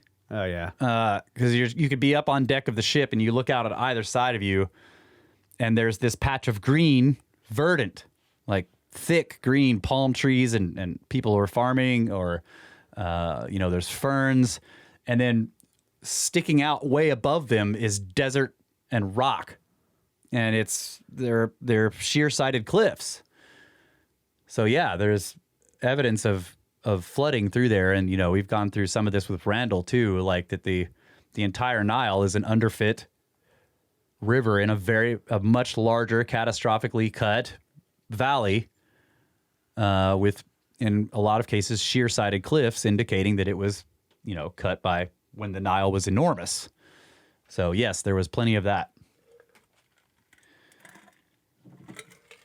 I was just looking at the at Google Maps. I mean, Google Earth. Google Earth around the Nile Delta area in Giza, because there are erosion whether it's wind and sand or water, I don't know, but there's lateral erosion marks in some of the casing stones of the satellite pyramids next to the Great Pyramid, and of course all the erosion on the pyramid temple and such. So I was just wondering, if this area was flooded at one point, what would that look like? And I was just kind of using the elevation indicator on Google Earth. And it just occurred to me that like, well, this area is next to the delta where the river is spilling into the Mediterranean. And so it seems like if there was ever enough water there to go 150 feet in elevation above the level of the Nile to lap at the edges of the bottom of the pyramids, then we're just talking about elevated sea level. Yeah. Possibly. So, Yeah. I don't know. Was there a time in history when the sea level was 150 feet higher than it is now? or could it have been isostatic change? Yeah. Near the, and I mean, if we're talking about the Younger Dryas, the Older Dryas, the Balling, the Alarod, There was a period there where it was like between 10 and 30 feet higher during the Holocene. Yeah. Well, I'm thinking of isostatic change. So for whatever reason, like there's all these, there's meltwater pulse 1A, pulse 1B. So there's these periods of catastrophic melting, and at some point there's enough melting of and I'm just going on the melting of the Cordilleran and the Laurentide ice sheets. At some point, they were broken up so bad that there was just dead ice everywhere that may have taken another 1,000 years to completely melt away. But there were surges, right? Yeah. At these older times. And then maybe after all of the serious catastrophic events, there was a lot of isostatic change. Oh, yeah. And perhaps there could have been a period where that area of land was just submerged a little more than it was. Yeah. Due to isostasy, not flooding. Not flooding. Yep. Because there has to be compensation. You can't just sink an area of land without pushing something else out. And you can't push something else out without sinking another piece. Yeah. There's you got to have both. So I don't know. I find it hard to believe that this erosion was just wind and sand. I think it was a combination. Yeah. Yep. I agree with that. Okay. Should we tackle some more? We go over we gotta here? take a break. Oh, wow. Yeah, we can just go. Just go over, yeah. How many segments have we done? Oh, we're on the fourth segment. Yeah, this is the last segment. Yeah. All right. Final let's one. keep going. This is from Nick, biological robot.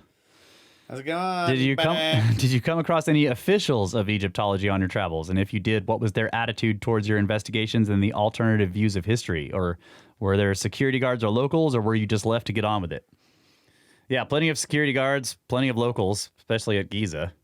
But like all the times we went to Giza, it was like their weekend, and so it was full of the local people who were there to take pictures of themselves with tourists rather than with the pyramids, because they see the pyramids every day. It was interesting. And yeah, every site has both guards around the outside with guns and then caretakers at the entrances and inside. And they were usually just interested in getting you to allow them to take a picture of you and then paying them money. So I didn't see that they weren't. Now, there were some archaeologists that were That's on right. site when we went to certain places, and those archaeologists did walk around with us and explain stuff. Mm-hmm. Tanis and the Step Pyramid were the two of the ones I remember where we had archaeologists sort of help showing us around. Yeah. Yeah, and they were very standard model. Yeah. Yep. When we were at the Step Pyramid, the guy was just like, okay, so the king, he made this tomb, and then later he was like, I'm going to widen the pyramid, and I'm going to build it higher and make some more tombs, and it was all about tombs. And Yeah. And then all the tunnels and labyrinths were robbers coming back and cutting their way in and stealing everything. And he was not interested in the vases, the stoneware. That was not interesting to them. They were potsherds. Yeah. Just toss them aside. Right. Just pour sand on the shards because they're in the way of us. We don't want to have to excavate them out. So we'll just put sand all over them so that we can walk there. Right. Without tripping and stuff. Stepping on sharp potsherds.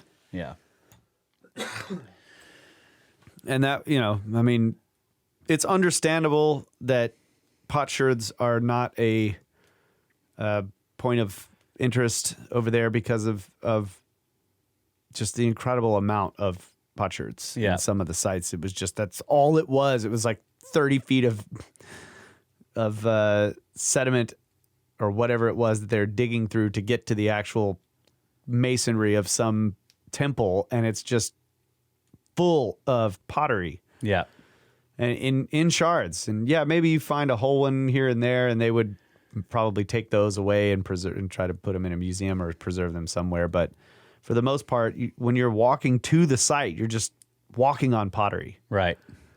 It was a lot of us. But most of that was actual pottery, like fire clay. Yeah, it was made out of clay. Yeah. So my point of that the stone, the stone jars are amazing to us because we're like, how did they actually cut that? But I think over there, they're like, it's, they're just a different method of making potsherds. Right. Yeah. Still potsherds. Still potsherds.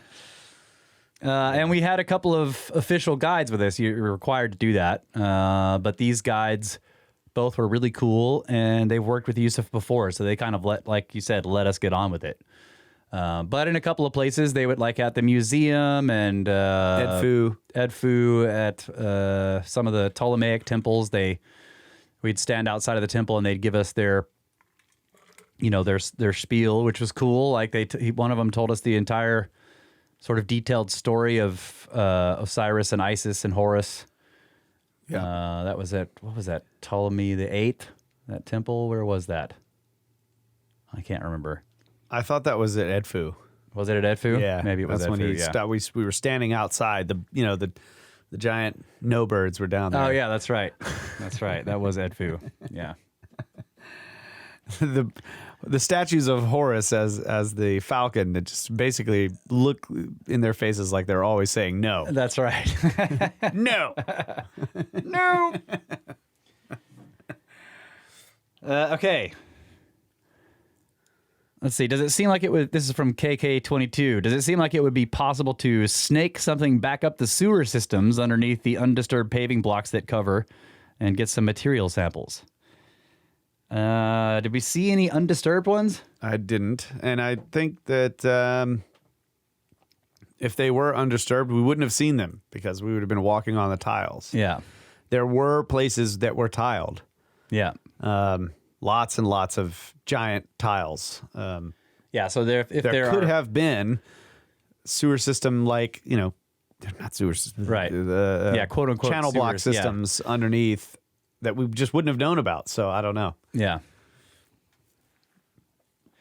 But yes, I imagine if there were, you could get material samples, but you would probably just be getting wind-blown sand and dust and...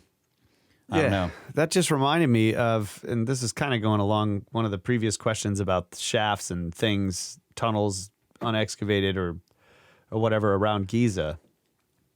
We were on the causeway and Yusuf showed us this. Oh yeah, this spot where he's like scraping some of the sand and stuff that's just on the ground into this crack on the causeway between two of the giant blocks, and it's just falling down in this crack and disappearing, and he just keeps scraping more down in there. And he's like, I've been doing this for years. Yeah, he's like, my father showed this to me when I was a boy, that you can scrape this sand into this crack and it just falls in, and this crack never fills up. So there's got to be chambers down there that are large enough to be taking on sand through this crack for generations. Yeah. And thousands of years, possibly, however long this crack has been there. Because the causeway itself is at least as old as the Middle Pyramid, according to the standard model. So that puts it at 4,000 years ago. So sand has been falling in these cracks for up to 4,000 years. And it's still, you can push sand into it, and it disappears in the hole, and you can still see the hole. You can't fill it up. So there's somewhere down there's a giant pile of sand in some big chamber. in some even bigger chamber. Yeah. Right. And so we had 30 people walking along the causeway, scraping their feet over cracks and just like, oh my God. Yeah. That was really cool. Yeah. So yeah, still so much to be discovered on that site. It's not even close to being done. All right. Okay. Zephyrus asks, how was Egypt as a whole? Did you guys do anything interesting or snaky in town?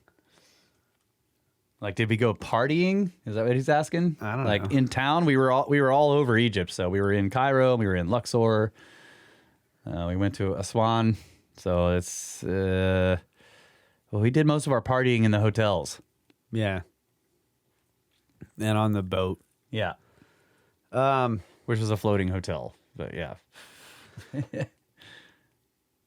Yeah, I mean, Egypt in general was great. I mean, like I said before, the people, I don't know, maybe I said this on the Patreon segment.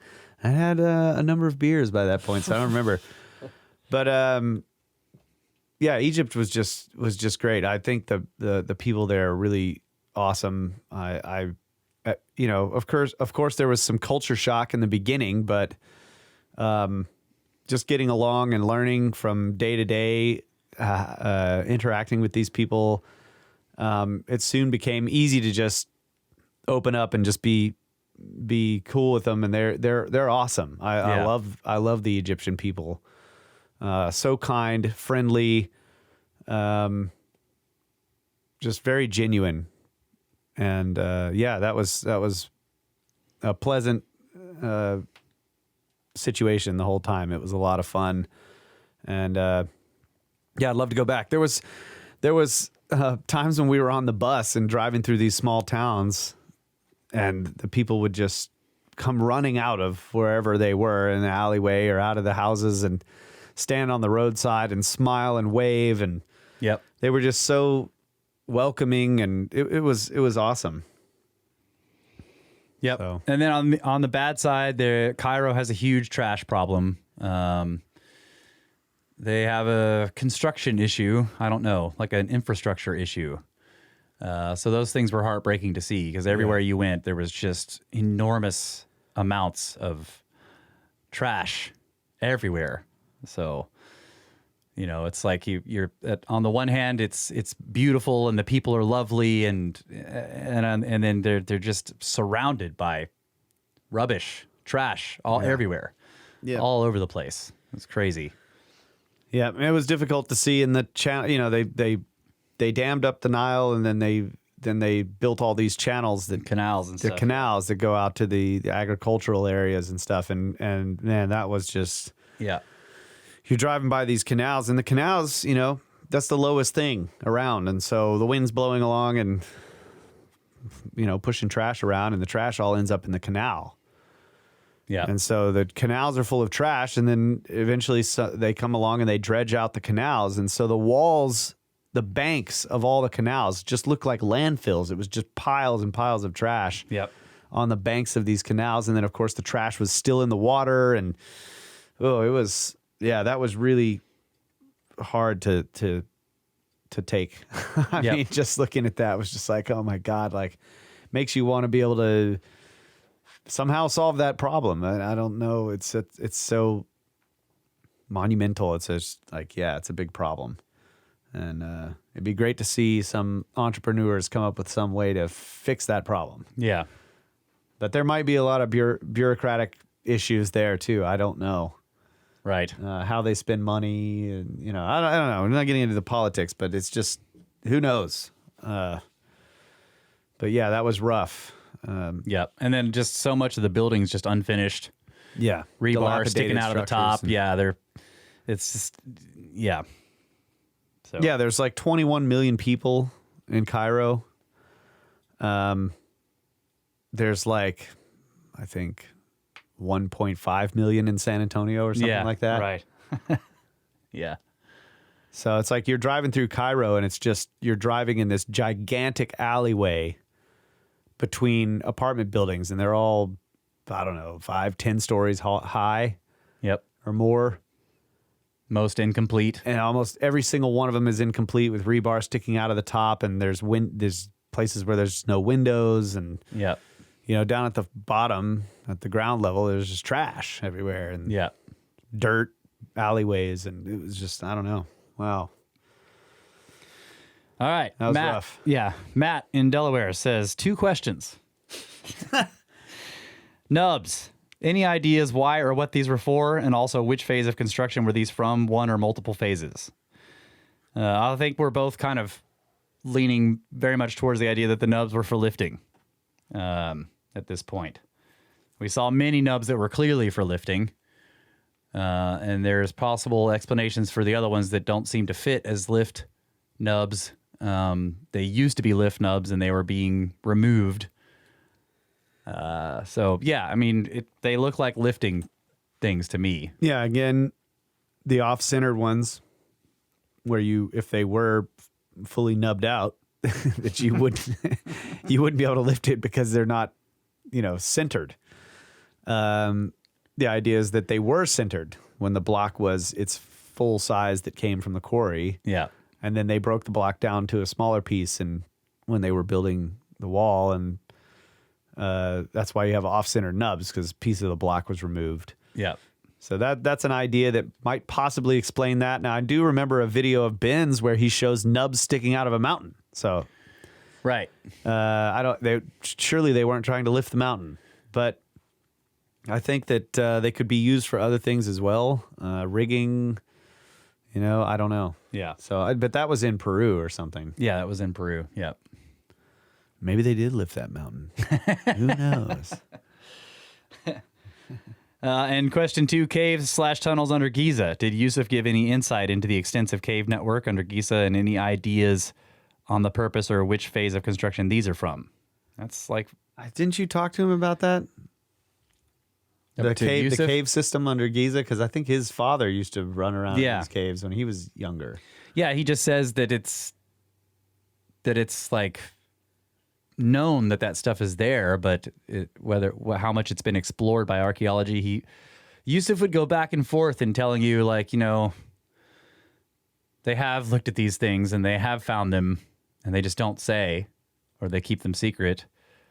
I think that's his take on most of it, is that anything anomalous that's found is just kept under wraps. Yeah. And sometimes he would give these tantalizing hints, like, oh yeah, something was found there and it's been hidden away. And you just don't know if he's telling you speculation or if he's telling you something he's heard, And often we'd be looking at something and having this long discussion about it. And then when we were walking away, he would go, "It's ceremonial." Right. Yeah, that's right. He was funny. Yeah. Yep, it was ceremonial. Okay, so Culper asks, can we get a specific source or picture for pre-dynastic writing? You referenced last episode. You mentioned an O that seemed polished. Were there any other specific columns of glyphs that you saw that seemed pre-dynastic megalithic writing? No. So I wouldn't even call them glyphs. They were... I think you're talking about the circumpunct. Yes, the circumpunct. It's a circle with a nub in the middle of it, or a nipple in the middle or something. There's one on the Ben stone that's in the Cairo Museum. And look, it's not a circle. It's almost like a sphere sticking out, right? But because it's low relief, so they carve a circular hole into the side of the block, but then what's down in the bottom of it looks like a sphere sticking out. So it's like if you drilled a hole and then you shoved a tennis ball into the hole. Yeah. That's what right. Those were polished. And I think Ben's latest video has he's got some footage of one where like it looks like one of them is or maybe two of them are incorporated into cartouches. Yeah, they get incorporated into later writing. Yeah, so it's like you look at the cartouche, but the circumpunct looks different than the rest of the cartouche, but it's inside it. So it's like they're like, yeah, that's part of my name. Yeah. Yeah. So I wouldn't say there were symbols or pre-dynastic megalithic writing there. or glyphs or whatever. They're just this one symbol, and there might be others. I don't know. But I was speculating that in a lot of cases, the carvings of people may be older. Yeah. Because the statues themselves that were carved out of the granite and stuff are those people. It's the same styles of dress, the same styles. So I think that it's possible, if we're going to go with it, some perhaps lost technology was used to make these gigantic statues, and the work is much finer than what came later, than this civilization that made these giant statues didn't make all the writing. Then it's possible that in some of the areas where in granite these carvings of people are featured, that they were actually original and that the writing that's all around them came later. Yeah. There was a bird glyph at Tanis that was polished. There's only part of it. It was obscured by later glyphs. But you can clearly see it. It's if you're in the Discord, which all of these it's also on Ben's latest video. You can see it. There's glyphs off to the left, and there's a whole string of them, and they're kind of rough. And then right at the right, there's the remnants of this bird glyph, which part of it was erased to make the later glyphs. So possible that's another one of the symbols, because that bird was polished. Now it's really big, so it might be easier to polish it. Well, we couldn't get up close to it because it was up high to really check the details, but over and over again, basically what you see is I looked at it pretty closely. I have some close-up video of it, and I think I can see tool marks, so it's okay. It's not as finely polished as like the boxes, the Serapeum boxes and stuff. Okay. But of course, it's been weathered. It's been out in the weather too, right. So I don't know. Yeah. Okay, Eldor. He says, what site, if any, elicited the most emotional / spiritual response from you guys? And do you think it was entirely a personal thing or something a little more crystals and moonbeams?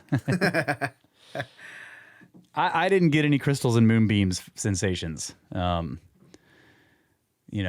don't think. It was awe-inducing being there the whole time. And obviously, like, coming into the King's Chamber was astonishing. And the temples were cathedral-like, so they kind of gave you this feeling of awe. They were awe-inspiring in terms of you're standing amidst this forest of gigantic pillars. The Osirian was mysterious and enormous. But no, I don't think I would classify any of those feelings I had as crystals and moonbeams. It was just... Or spiritual, really. I don't know about it. It was spiritual, except that it was like the whole trip was spiritual in the sense that it's been a culmination of, a dream for a long time that we've been working towards through the podcast. So I don't know. Maybe I was too mixed up by all that stuff. I'll have to check later. Once I'm used to going to Egypt, I can go into a place and be like, yes, this is a spiritual response to this room. That has nothing to do with me feeling like, hell yes, I'm in Egypt.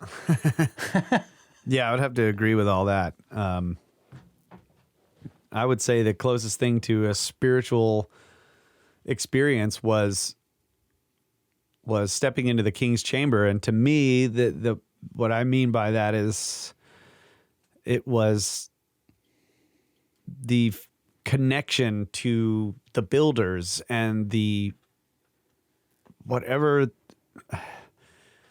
their goals were. Right? Like, it's like, it's so lost and so ancient and so gigantic that it has this sense of just something huge, some huge purpose that is completely lost along with whoever built it. Yeah.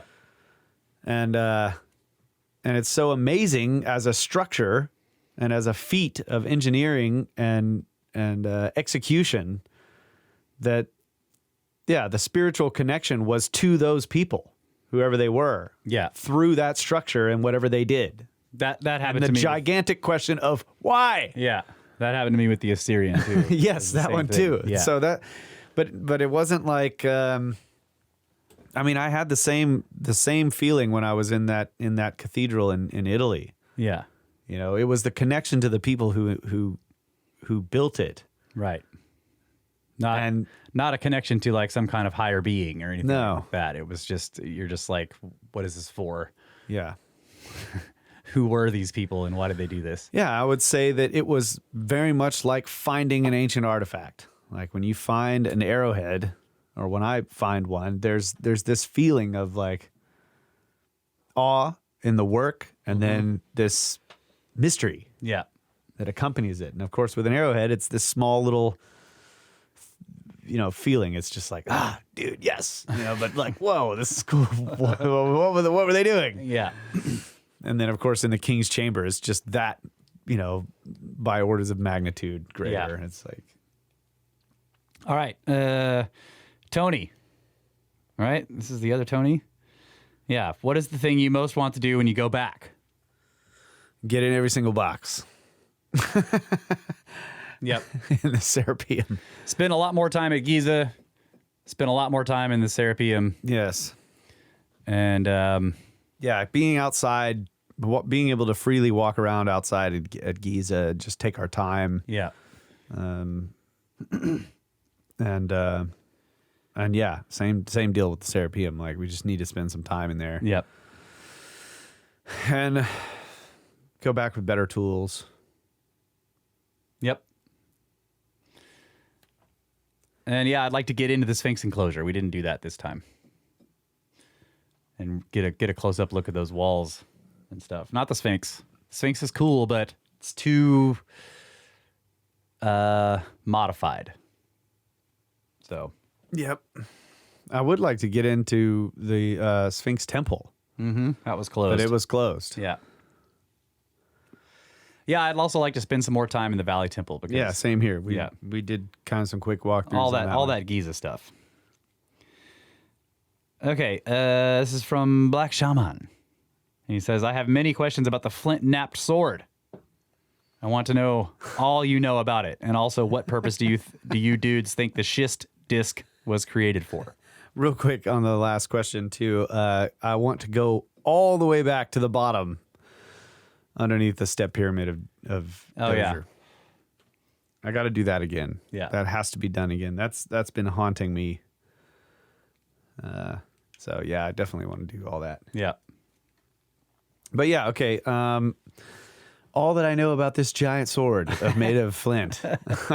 Yusuf called it a saw. We called it a sword, but when he came up and started giving his talk about it to the group, he referred to it as a saw. Now, this thing was, I think, actually found in a tomb. Yeah, and it wasn't the only one. We saw other ones not quite as huge, but with the same general shape and like the tang at the handle. Yeah, and I have a video of looking around at this giant thing, and when I got down low and looked at that break at the bottom where the handle looking part is, I was like, oh, this break is later.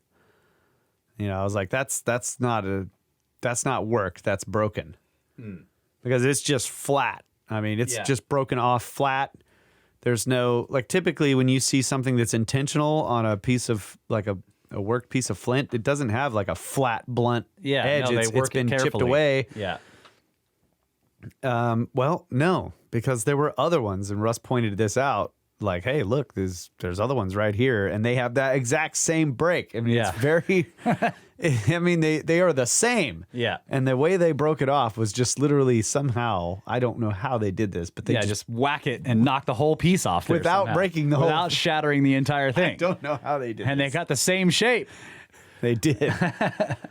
But yeah, apparently that was where they hafted a handle to it, and there's. And so the saw idea, I was like, this is not a saw because it's just going to depends on what you're sawing. If you saw wood with it, you'd probably be okay. Yeah, but then again, I realized like, no, okay, this was found in a tomb. So it's like in a burial, so it's actual pristine. ceremonial, yeah. It hadn't been used. Yeah. But there very well may have been plenty of those that were used and they just wear down over time. Because they're going to chip and you're going to grind that edge down round, and then you're going to have to retouch it, and it's going to make it thinner and thinner until it's useless, and then just break it and make a smaller knife or something. Yeah. Yeah, I don't think it was ever actually used as a sword, and I don't think a whole piece of flint like that would make a good sword. I mean, if it hits the first time it hits something that isn't like soft body, it's going to break. It's got too much weight and momentum behind it. And, there are examples of flint swords, like in South America they had them, but they would make a piece of wood and they would inset blades into it, multiple small flint edges. So when your flint breaks, when you're using it, you can just replace the piece in the wood that's the central core of the sword. A toothed club. Yeah. More or less. But yeah, that thing was phenomenal. I mean, it was just like, okay, yeah, Egypt just kicked everybody else's ass. Right, in terms of flint work. Yeah, dude, just like, no problem. Yeah. Nothing else comes close to that. As for the schist disc of my first thing that I noticed was it's way bigger than I thought it was. Oh, yeah. It's like a 1.5 or 2 feet in diameter. Yeah, it's like almost 2 feet in diameter. Yeah. I thought it was small. I thought it was dinner plate size. Yeah, no, I was thinking it's small. 2 dinner plates in diameter. Yeah, it's a serving plate. It's like a giant platter size. Yeah, it's huge. And it's mostly gone. I mean, the images I've seen of it, I thought was it, but most of that is just reconstruction. There's enough of the original artifact to show this is where the part of it curved, and that's, they give you the general shape. Everything else is constructed by the Department of Antiquities to show you what the whole thing looked like. Yeah. And it's kind of wonky, they didn't do, it's not, you could tell where they were molding something out of geopolymer. Yeah, out of geopolymer. Yeah. So, as for what it was for, I have no idea. Not a clue. And that one in isolation is one thing, but when you're going and looking in all the cabinets full of all this other stoneware, there are other anomalous pieces that are like, what could this possibly be for? That are very similar to the schist disc. They have a center hole, and then as it goes out, there's like radial ridges that stick up. That you're just like, what? Then there are the other ones that were like cylinders that had 4 compartments inside them, separated by very thin amounts of stone. Yeah, those were alabaster too. Yeah, and it was just like, what is this for? Yeah, they look like rims. Yeah, yeah, there was a lot of strange stuff. I mean, it's not just stone vases. It's stone. I don't know what they are. They're just artifacts. Yeah. So many of them don't seem to have any obvious purpose. Obvious purpose. That's right. At least not as containers. And then, there were plenty of the bowls, the ones that were actually, clearly bowls or vases or whatever that looked like most of it, you imagine it being turned on a lathe or whatever, but it's got handles that are part of the original stone piece. They're not glued on. So you're just like, how did they do that? Yeah. Yeah, Yusuf gave us a basic explanation of because the handles are like, imagine 2 cylinders on either side of a vase, and you lay the cylinders on their sides and just kind of embed them into the 2 sides of the vase. And then you can, put a metal ring through the holes in the cylinders. But they would have had to turn this thing, and that, in other words, those handles would actually be a protrusion going all the way around the full exterior of the vase as you're turning it on a lathe. And then after you're done lathing it, you cut off all of the protrusion all the way around by hand somehow, not on a lathe. You're grinding that part down. Yep. And then you got to drill holes through the little parts. Then you have to drill holes. And his point was like, yeah, we've done this. And he's like, the thing that's really difficult about this is that those handles are curving. They're going around the vase. They're not straight. Yeah. So you can't just drill a straight hole through it. You have to drill into one side at an angle that's kind of, as best you can, averaging the curve of the handle. and only go halfway. Then you go to the other side and drill through there and hope the two holes meet Yeah. in the middle. I don't know if you can understand this audio podcast. But just go look at the vases. Yeah. Go look at pictures of them if you can find them. We need to post some. We're gonna make. We're planning to make a section of the website or something to post our pictures. Yes. Yeah. And we can probably do some streams of us going through the material and looking at them and commenting on them and make some videos about it and stuff like that. We can do all that stuff. There's one more question, I guess. It's a kind of a question, is asking about data collection results, EMF, resonance, etc. We didn't get any EMF stuff, but we did get resonance. But it's so much stuff to go through. We haven't really. Well, I started out pretty strong with the resonance thing. I was going into places but that was like day -2 and -1 when we weren't with 30 people. Yeah. It was a lot easier. And then once we had like the large group of people, there were other people doing that. Like we would go into a room and then multiple people would start humming in different notes, and it's like, I kind of stopped doing it just because there were other people collecting that data, and at the same time, I was the more we saw, I was thinking this matters less and less. Yeah. Right. Now in the Serapeum, I was using it specifically just for measurement. It was just to measure the interior space of the boxes. Yeah. And so that I have to go get that. But Anthony, one of the guys on the tour, he was doing a really good job of collecting all that kind of data everywhere we went with all the stone boxes. Plus, he had a sort of rangefinder laser measuring device. So he was measuring the internal space and also toning in there and recording the frequency responses that he got. And he's actually putting all that together on a database and building a website around it. And he's asked me for whatever I got. And then, of course, Sebastian got some. So we're all going to be sharing that with him. And then when his website goes live with all that information, I will definitely be checking it out. And I will let you guys know what it is. We'll talk about it on the show, yeah. All right. Great questions. Yep. Let me go way over. Yeah. Oh, yeah. That's all right.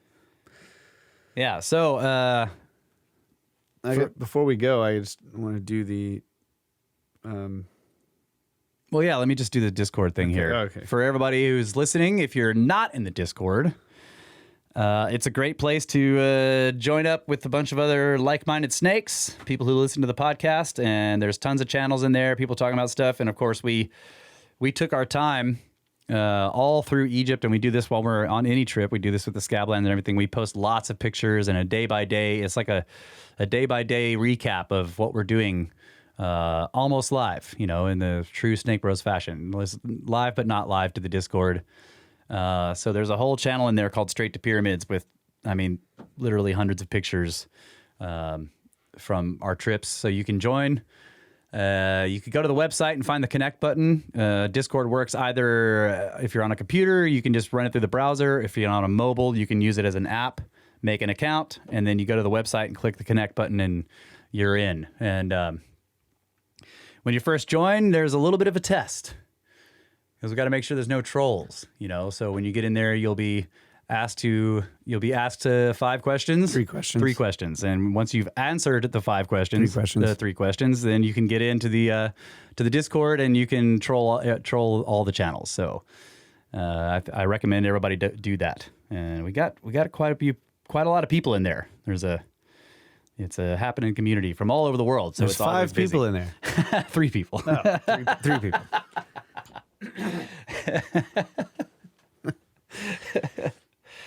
Yeah, so what do we got? We got some...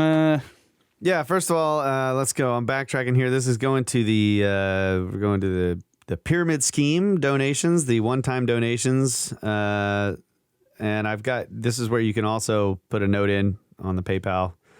So I got a note going back to October 13th, the day we left. Ah. And this is from Alex. He says, I had to get this in before you go to the pyramids.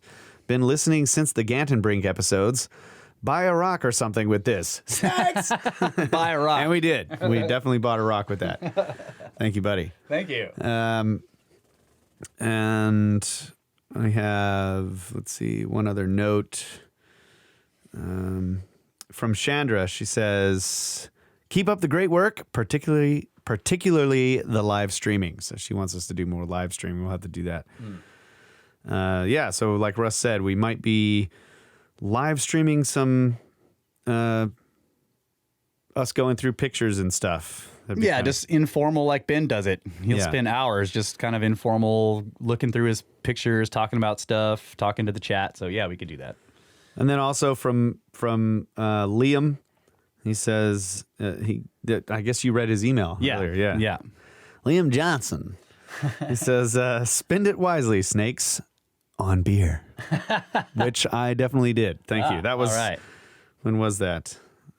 Oh wait, that was November 12th. I haven't spent that on beer. What were the amounts?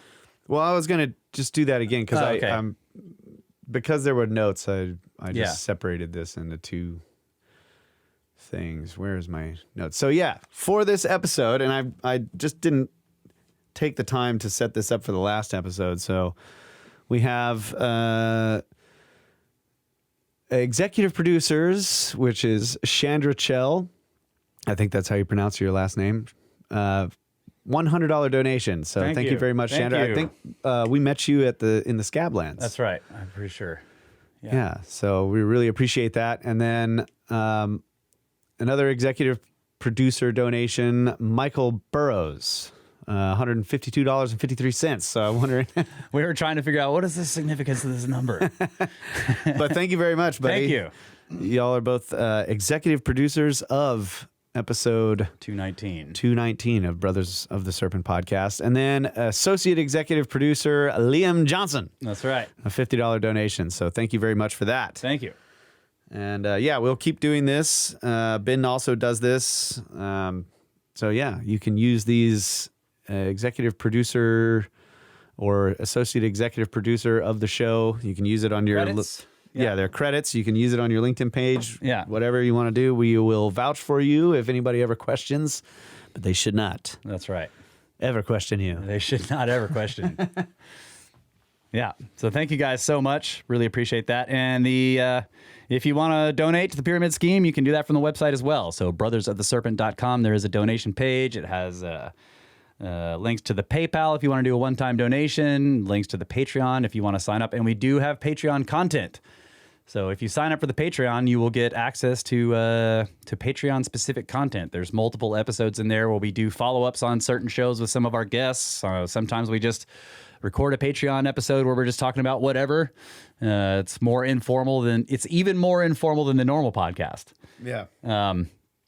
And there's also some episodes of me reading short fiction in there. So if that's entertaining to you, you can check that out as well. So yeah, join the Patreon or the PayPal. The donation section of the website also has, like I said earlier in the show, it has crypto wallet addresses for various crypto types. So if you want to donate through crypto, look through there. If the one you want to use isn't there, send us an email and I will get it and add it to the website. So yeah, thank all of you for supporting the show. Really makes a huge difference for us and our ability to get the things we need to do these trips and do them without worrying. That's right. Because you have our backs. And that's right. Really, it's awesome. It's a huge, the stress is just not there because we know the Pyramid Scheme's got our backs when we're on these trips. Like you guys saved our asses, like Kyle said, at the Scablands. And when we were in Egypt, all the stuff we needed to get. And if anything went wrong, there wasn't going to be a problem. Unless one of us went to jail. That might have been a problem. But I could have bribed some people if you went to jail. Yeah. And one more thing, we also have a meetup report. The first meetup report. That's right. We had a couple of snakes meet up in Vermont. So this happened through the Discord. So again, check out the Discord if you're interested in this kind of thing. And let's listen to the report. They hung out in Vermont. How's it going, Snake Bros? This is LP. And Not So Smart. We're hanging out in South Burlington. I'm here on a work vacation, so now we're having a beer after he's been out in the woods. What have you been up to today, Smart? I went with another researcher of this area, and he was showing me a bunch of sites that he's been finding. Yeah, he showed me a couple pictures, and those are some serious megalithic blocks. Yeah, they look like a lot like the sites in the Azores that I visited a year ago. Yeah. Yeah, I got to see a few of them, and so what you were looking at today is pretty consistent as far as elevation with a bunch of the other sites you've been looking at across Vermont, right? Yep, it's above any glacial waters. Right, so the idea would be sometime before the younger Dryas impact that would have been at or about the shoreline, I'm guessing? Yep. Of what is it? What's the lake around here? Oh, Lake Champlain. Lake Champlain. Champlain Sea before. Right. Yeah. Back when it was a sea. Yeah. Cool. So yeah, we've been hanging out. He's been doing a lot more field research than I have. Did you find anything of particular note today? Any turtle heads or snake heads or A lot of snake heads. six-fingered thumbs or six-fingered hands? Found some possible quarry marks in some of the bedrock. A lot of turtles poking out of walls. Nice. But most of the bigger stuff is wing effigies. Whoa, really? Yeah. Cool. Yeah. Nice. And you said there were some paintings up there, right? But you didn't crawl in and go see them. Was that way back in there? That's the Azores. Oh, that's in the Azores. Okay. Yeah. All right. Well, cool. Yeah. So Smart's actually been out doing real field research. I've been hanging out. Yeah, little trip report for you guys. Keep up the good work, Snakes. Anything to say in closing? Snakes. Snakes. Snacks! Thanks, guys. Great report. And of course, in classic Serpentine style, it's actually more about looking at weird rocks. Yeah. That's awesome. It's fantastic. So thanks, both of you guys. And actually, I've been, maybe I shouldn't say this, but I've been talking to Smart there. We've been doing a little back and forth. I might want to get him on the show because he has been doing a lot of field work up there. Yeah. Is it he was the one possibly maybe going to do a book on it or something like that? Yeah, something like that. Yeah. But I was telling him we need to get him on the show and maybe he can go through some slides and we can talk about what he's been looking at. So, Hell yeah. thank you guys. And yeah, if anybody else, you do a snake meetup, send us a report just like that. Yeah. Yeah, as long as it's relatively clean, we'll put it in here. Keep it clean, people. Yeah, come on. All right, guys. So you can email us, brothersoftheserpent@gmail.com. I do read all the emails. I can't read them all on the show, but if you send us an email, it might get read on the show. So do that. And if you want to send an email that you don't want read on the show, make sure to say that in the email, because otherwise... First thing, right off the bat. Yeah, right off the bat, because otherwise I consider it fair game. So I don't want anybody writing If you in say an it email. at the end of the email, Yeah, a lot of times it gets read. And It's then too late. Yeah. We're not going to just go cut that out. That's right. We're like, oh, I guess he didn't want that read on the show. Too bad. Too bad. It's in there. It's in the can. And thanks for all the one-up boxes. It's so kind, and definitely that shows a level of dedication. You know, you got an idea, take time out of your day, you get the parchment, you write the whole letter out. You drive to the post office and mail something. You buy something and then go to the post office and mail something. That's right. We really appreciate that, and sorry if we can't read the handwriting. Yeah. It's nothing personal. Put a typewritten note in there. If you write it by hand. Beautiful handwriting. Yeah, Can't read it. I Sorry. caned read it on the show. Anne has figured it out. She writes in large child letters so that I can read it on the show. Very neat. Probably just like, that's just how I write. No, it's not. The first notes she sent us were in cursive. Oh, okay. But now she writes this very clear, neat, Block large letters. child letters so that I can read them. But yeah, if you write us a note, even in beautiful cursive, I can't read it on the show. So either typewrite it out or be very careful to write it so that it's easy to read on the show. A couple other things. Let's see. And be prepared for us to make fun of you, even though we are very humbled by That's your gifts. That's right. That's right. Any email or one-up boxes. I think that people do that just because they want to get trashed. Yeah, They're like, I'm going to write this beautiful cursive that Russ can't read so that they'll make fun of me. I think that's what's going totally possible. Okay, there's another thing. We got a trip. Let's see. We got some interesting Contact the Cabin events coming up, and one of them is Magic on the Mountain. Is that what it's called? Yeah, Magic and Manifestation in the Arizona Mountains. So you can go to contactatthecabin.com to look at this one. I think Darren said there's a few spots left. So if you guys are interested in a long weekend, it's February 10th through 13th, 2022 in Arizona. It includes a day trip to the Petrified Forest National Park. You guys can go and sign up for that. So check it out. It's going to have Brandon Powell and Owen Hunt and John Roop. It's going to be Magic Manifestation. So that should be a lot of fun. And at least one of us will be there. So yeah, check it out. Anything else? Thanks to History Shift. Thanks to Jeff and all the admins in the Discord. Yep. We love you. Always have. Always will. Good night, Adamu. Get back to work.